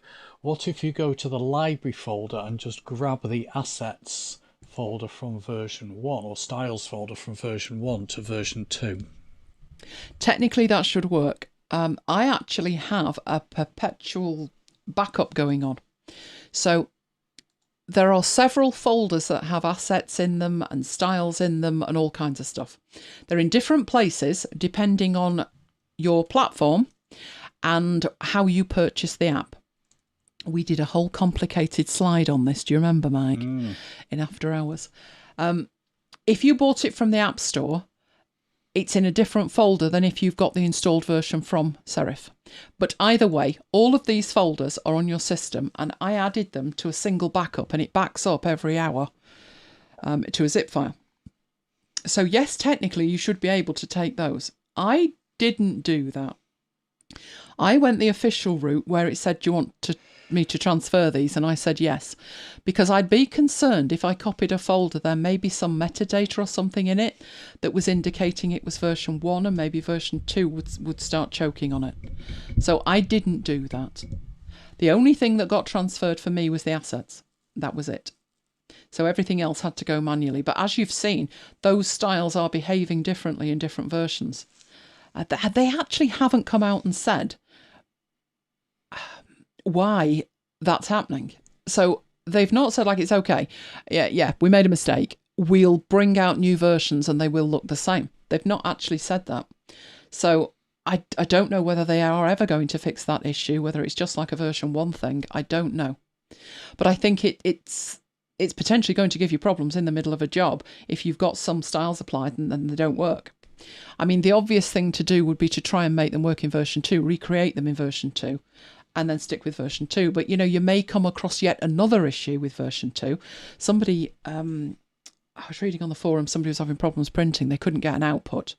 Well, that's pretty fundamental, isn't it? They couldn't get the output that they wanted from version 2. So they then had to go back to version 1, but obviously you can't open a version 2 file in version 1. So they had to recreate it. So if you're thinking of going exclusively version 2, and you may reach a point with any work that it would be a showstopper, that something could happen, like I've got to get this out on Thursday and it's Wednesday midnight, like I can't, it just isn't working. Then you have to pull an all-nighter to try and fix it. I would try it with working backwards from an output. So I had to do this when I was switching from Keynote to PowerPoint. So normal people, you would have done this, wouldn't you, Meg? Normal people, when it's like, can I use PowerPoint, would start looking and saying, does PowerPoint have this feature? Can I put the text there? Can I put images here? And I said to Mike, no. I said, if I can't present this and see the third monitor, it's useless. So I started right at the end. I just threw together some random slides and pressed present. And the third monitor's blank. So that was a tick in a box. And I worked backwards from there. So I ended up, the last thing I checked was templates, making a template, because that was a nicety. It was a nice to have. So I don't know what they're going to do with that. I personally wouldn't transfer. I would transfer the contents of a folder, but I wouldn't transfer the folder. I would put it in the correct folder for version 2 and see if it works. But as you've seen tonight, they are not working. There are issues with it. So if it's mission critical, I wouldn't rely on version 2 alone at the moment. But, this really is like the 0 release, the 0.0. I'm sure they will be ironing these things out as we're speaking, and there will be updates that will solve the problems. What else have we got? Patience says, can you not adjust your colours in the older styles in the new version? It depends what changes they've made, and they've not shared that. And, I agree with you. All you're doing when you apply a style is putting a tick in a box and do you want a drop shadow? What degree would you like it? Those seem to me that they would be easy to transfer. So you're saying, like, can't you fix the colours? I don't know why they're not working in the first place. I don't think it's going to be as simple as that. But I think it might be possible, with an open mind, to look at the features you've got in version 2 to try and recreate them. I just think I don't think Affinity realised how much people were relying on those styles. If you look at it from Affinity's perspective, these are just some default styles we're throwing at you. Do they maybe expect you to make your own? Because all the ones I made for myself are fine. I don't know why theirs are broken. Mine are fine. I did make one extra today in version 2, but all of those came from version 1. So maybe if you recreate them, maybe if you take the colour value and you go into Designer 2 and you put that in there, maybe it will be fine. I just can't understand why that is something that wouldn't have been picked up in beta testing. I don't understand that. But you may find that you can recreate them and you've got no problems at all. Has anybody got any that they have either purchased or downloaded from Affinity beyond the default ones that are broken? That would be interesting, because I haven't tried that yet. Right, what else have we got? We have got Daniela again. Can you repeat the grid process a bit slower? Because English isn't her first language. Yeah, and the quick layout grid isn't mine either. Oh, I really don't like the grid. I will go through the grid again. Right, let's come out of here and go back and get a new file. Or do we? No, let's do a new file. Oh, good grief. Now I've got a new Finder window. That isn't what I want, is it? Right, let's come over here. Right, let's get a new file. So, in essence, what you can do with it, and there are a range of shortcut keys to help you with this, but you select a shape. It doesn't have to be the square. Let's go for the rounded one. All right. You start drawing that out. When you get it to a point that you want, so let's say I want 6 on here, approximately that size. press the arrow key once. So I'm pressing the arrow key to the right, and that gives me a second one and a third one. If I now, and I am still holding the mouse button down. If I now use, this is why I've got to move the keyboard, because the arrow keys are on the right hand side. So if you're right-handed, you've got to hold the mouse down, and I defy anybody to hold a mouse button down and click the arrow keys. That's why it's awkward. So I'm now using the down arrow, and that replicates exactly what's above it. Now, I can at this stage think, oh, it's a little bit big. So say that went off and it was big. I can now, I'm not touching any keys. I'm just bringing that back to make it small enough so it's fitting on the page. So I'm only holding the mouse button down at the moment, but the mouse button is still held down because I've only drawn out one of these, the one in the top left. The other 5 have appeared because I used the arrow keys. Now, when you're in that position where you've got the number you want, but maybe you want a little bit more space between them, if you press and hold the right arrow key, you will get a gap between them. If you press and hold, I've still got the mouse button pressed, by the way. If I ever let go of the mouse button, I'll let you know. Now press the down arrow, and that will give you a gap that way. At this point, if you are happy with that, you can let go of the mouse. But even with the gap, if you then make it smaller, you can see what's happening. The whole thing is going smaller, but the gap is staying the same. So I could do that with it. And I can still stretch it out either way.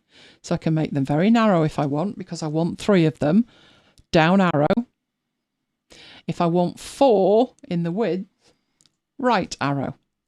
If I decide I've got too many, oh no, I only want 9, then I can use the left arrow to take them away, or the up arrow to take them off the bottom. So I am still holding the mouse is begging for mercy. I am still holding that mouse button down, and I can still scale, and I can still add with the right and the down, or take away with the up and the left. So is that clear enough? Yeah, I might persuade myself the way I'm going that isn't actually as bad as I think it is. I would do that previously. I would make the first one. I would duplicate it, and then I would just use the layout tools, the align left, centre and right, and the distribute. So they've added it as a quick way, so you don't have to know how to do the alignment as fast as most people. If you've been using this since it came out in 2015, you are probably blindingly fast with the alignment, but that's just a faster way to do it. So hopefully that explains it. Oh, Daniela says she's got it now. Excellent. The poor mouse, it is like, I'm going to need a rest over Christmas. Do you know, I can see it throwing all its toys out the pram. I think I better get a spare just in case. Carol says no mouse was killed in this video. No, it's not dead yet. No, it's still here. At the price that mouse was, it better cope. It's a Logitech MX3, and I think it's been here for 2.5, 3 years. That's not bad for a mouse, is it? But I wouldn't want to have to go and buy another one at the moment because, you know, Christmas sales.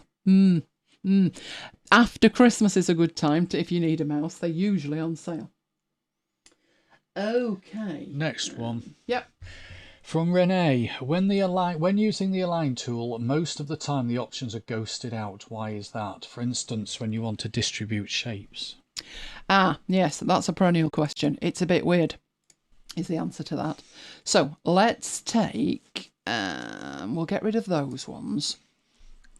And we'll look at these. So if I've got a shape selected and I go up to the align options here, you can see stuff like auto distribute and stuff is all dimmed out, and it's annoying. But that's because you've only got one selected. So if we select another one and go back, certain things are now active. So we could align to the left, we could center align, we could align to the right, and we can space horizontally. Right, but these things are still dimmed out. Let's get one of these slightly out. So let's get one out and say we wanted these to align like that and go back into here. Right, so this one's active, so you can line it over there. But let's say I want with this one to, let's say space this one horizontally. right? Because they are out of kilter. When I normally use this, it's like this. I've got something like that and I want them all aligned to this one over here or something. So I've got them aligned.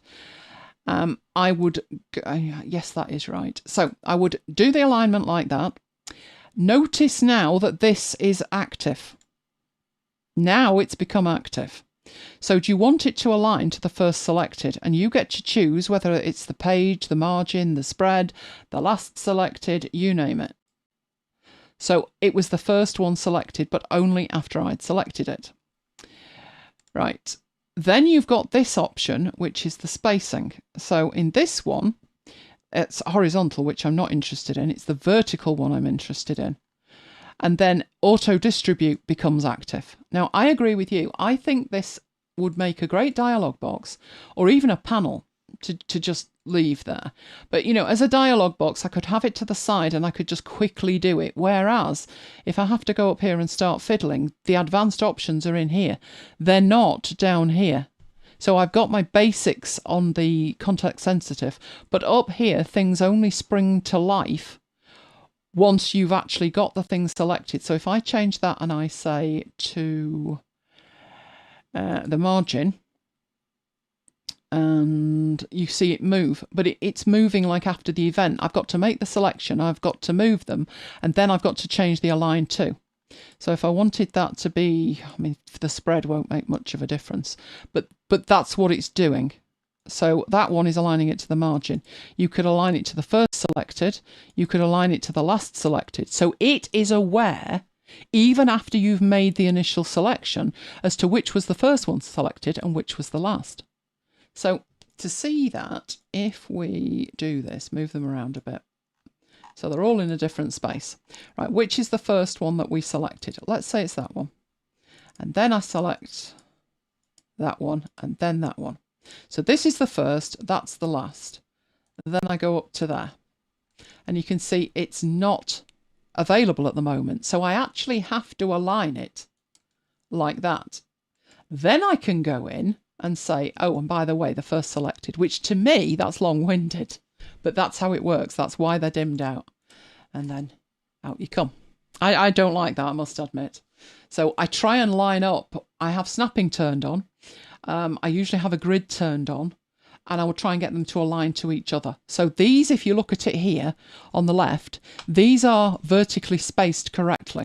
So instead of using all of that and having to do that, I would just grab this and move it up like that and make sure that each of these, you see the red lines are telling you it's aligned correctly to the one on the left, and the green lines are telling you that they're all equal up as well. So I pretty much just do that and take it quite slowly to make sure that they are aligned that way. I can use that dialog box, but it's a pain. It's too slow. What else have we got? We have got a donation from Ia. Oh, thank you very much, Ia. Much appreciated. A couple more questions. One from James. Why don't some stock images show when you place them in a document, but others do? Is it certain stock images? Are they coming from the Finder? Are they coming from the stock panel? It could be where you've placed them, or it could be something to do with the image. It's not usually something to do with the image. I guess the other thing that could happen is you maybe got something else selected. So these options in the top right here, where you've got paste behind, paste in front, paste inside, maybe there's something going on there. If I were to grab this and let's get a stock image. Right. More Sammies. You can never have too many Sammies. Right, that one there, for instance. If I drag that on here, that should automatically appear. You can see how big it is, though. So if I take that down in size and think, right, I want it pasted. So I've got half of it on here. Let's make it even smaller so it's about the right size, like that. And let's say that I want to take that, so I'll cut it and click on there and do that to insert it inside and then paste it in. And it looks like the image isn't there. So if we zoom out, it looks like the image is nowhere to be seen. But you can see in the layers panel that it is. And it's actually pasted inside this shape here. And the reason that we can't see it is that it's not anywhere that that shape is. So it could be something like that. That the image is there, but it's not, it doesn't have a viewport, or it doesn't have any content in the viewport that you have selected. So to check it, go into the layers panel and see if it's hiding somewhere in there. Another thing is it could literally just be turned off. So this one, the view is turned on, but if I turn off the view at a higher level, despite the fact the image is there and it says it's showing, it's actually not, because its container element isn't showing. So it could be any one of a number of reasons, but if you check the layers panel, it should usually give you some kind of clue. What else do we have? One last question, unless more come in. From Art Taylor, does the area tool work with circles or shapes or other shapes without straight lines? Yeah, you would need the straight line. I would suspect it would. Let's try it. So let's get a shape on there, which has a white fill, which isn't helpful, is it? Right, come on, where have you disappeared to? Oh, good grief, I've got you inside there now. Right, let's get you out. There we go. There's a shape. So, yeah, if we put a height on that, if we tell it it's got some kind of height. So we use the measure tool and we'll measure from the curve downwards like that. That is setting it. So we need to go and set a drawing scale. So it's pi r squared, isn't it? All I remember about maths at school is show you working out. And the problem is I just knew the answer and I couldn't explain it. Oh, I hated maths at school. Pi r squared's the circumference of a circle, is it? No, pi r squared, surely the radius. No. What we're looking for. How big's the bit in the middle? Mike's now looking this up for us. The shame. Pi r squared. I did get... The area of circle. That's right, yes, area. That's the word I'm looking for. What can I say? It's been a long 2 hours. Right, so I'm going to tell it that this... And is it pi r squared? Yeah. Right, so if this was 1 metre, we should be able to work that out. So let's put 1 metre for this. Thus. Right, so that's saying it's 1 metre. I then need to switch from the measure tool to the area tool and hover over it. And it says it's 0.786 of a metre squared. I have no idea if that's right or not. What can I say? It's a long time since I was at school. If anybody wants to do the maths, feel free. Oh, but yes, it doesn't have to be that, but you do have to have some element that is a known value. And the line for that is square. So, but as you can see, even a circle, if you know the height of it, it technically speaking will calculate the rest for you. So it doesn't need to be square, no. There you go. It's actually telling you at the top that the area is 0.786 metres squared and the perimeter is 3.142, which is the pi business. Who needs to remember pi r squared then? Do you know the one thing I was amazing at? I could do it in my head, Pythagoras. And that was because my mum couldn't. She was at the grammar school, she was topping everything, but she was even great at maths, but she just could not grasp Pythagoras. And it nearly came to blows once, didn't it, over a cupboard? Yeah. She decided she wanted a cupboard building in the back room, so I'm listening to her and I said, yes, but it won't stand up, Mum. And she was like, oh, it will, I've measured it. I said, yes, but you need to, the hypotenuse. Well, she went white. She said, that's Pythagoras, isn't it? I said, yes, but it's important here, Mum, because this cupboard would be built flat and then you'd need to stand it up and it won't stand up. We nearly came to blows. In the end, I got really ratty and she said, you wouldn't speak to me like that unless you were really, really certain. I said, I am absolutely positive it won't stand up. I said, but if you want to try it, feel free, but don't involve me. Oh, maths, great fun.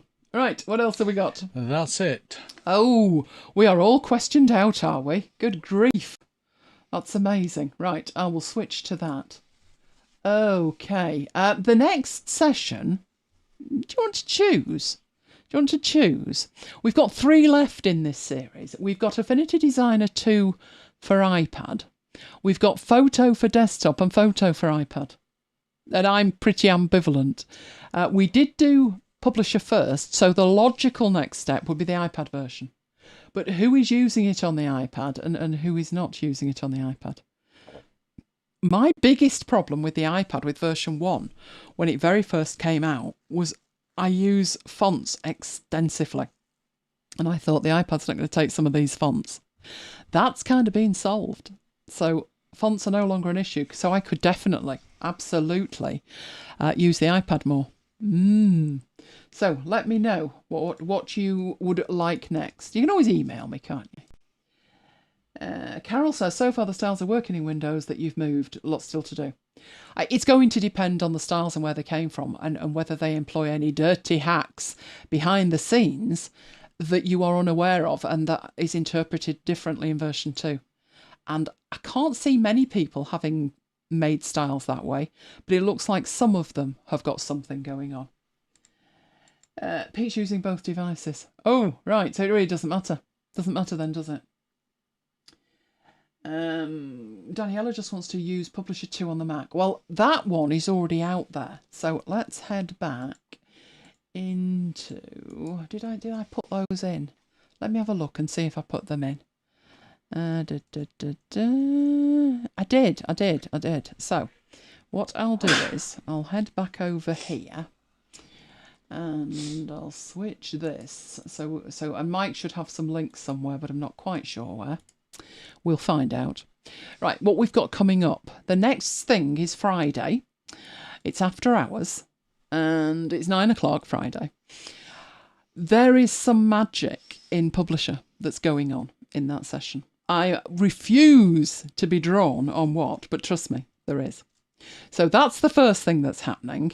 We've got some bits at the beginning and then the Affinity Publisher bit will be the last bit.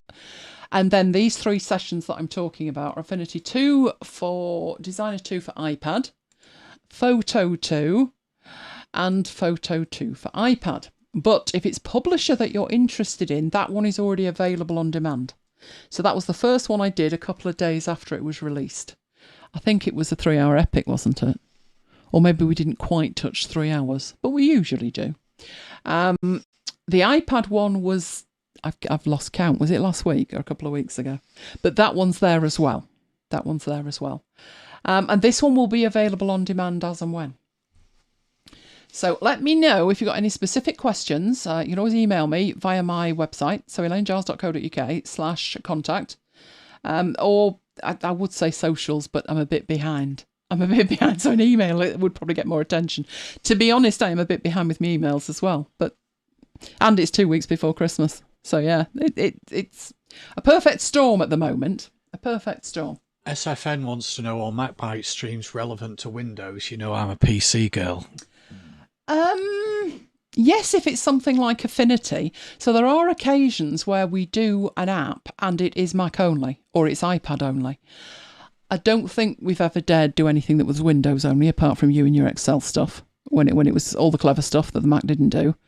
But yes, it's identical for Designer, Photo and Publisher. So the early bits of the show might not be, but the rest of it is. And we have a jolly old yarn anyway, don't we? We have great fun, irrespective of what I'm showing half the time. I can't remember what's coming up on Friday. It won't be Windows only, but it may be cross-platform. Let's put it like that. Or cloud services, which are the same. So if I'm talking about Notion or anything like that, it's the same. So I would say yes, at least 50% relevant, at least. Okay. What's this question from James? He's been having a play with the missing images. The tag for the author shows and then no image, nothing in the layers. Oh, you've just reminded me.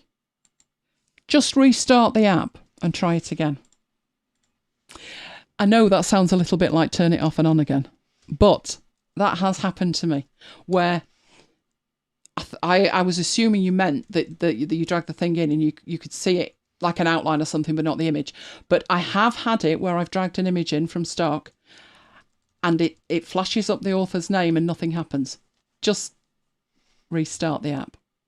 I think what's happening is that the app is making a connection to the stock service and it's giving it some kind of access token. And that token has expired. So it looks like it's adding the images, but it's not. But if you restart the app, it needs to renegotiate that token with the stock service, and you've then got a new token. And I think you'll find you'll be able to drag and drop it in there then. I don't know how long that takes, but like you, I have these apps open all day, every day. And all of a sudden it'll be like, no, it's too long. I don't know you're there anymore. I don't know who you are anymore. But starting it again kickstarts it. I've had to do that with Vivaldi lately as well. Vivaldi's totally unrelated to this, but it's a timeout issue. My bookmarks vanish, which is mildly annoying, but it's very annoying when I'm trying to access a particular bookmark and I've got to close my browser and go back into it. So I think it's your access token. Give it a go and let us know. Right. Any more questions, or is that it? I think that's it. Right, okay. I'm going to be lusting after my Yule log. I've been lusting after my Yule log for a number of weeks, and we're getting nowhere with it. But that's a tale for Friday. The Yule log, the missing in action stylus, the mince pies, it's all going to be revealed on Friday in After Hours. So hopefully you'll all be able to join us.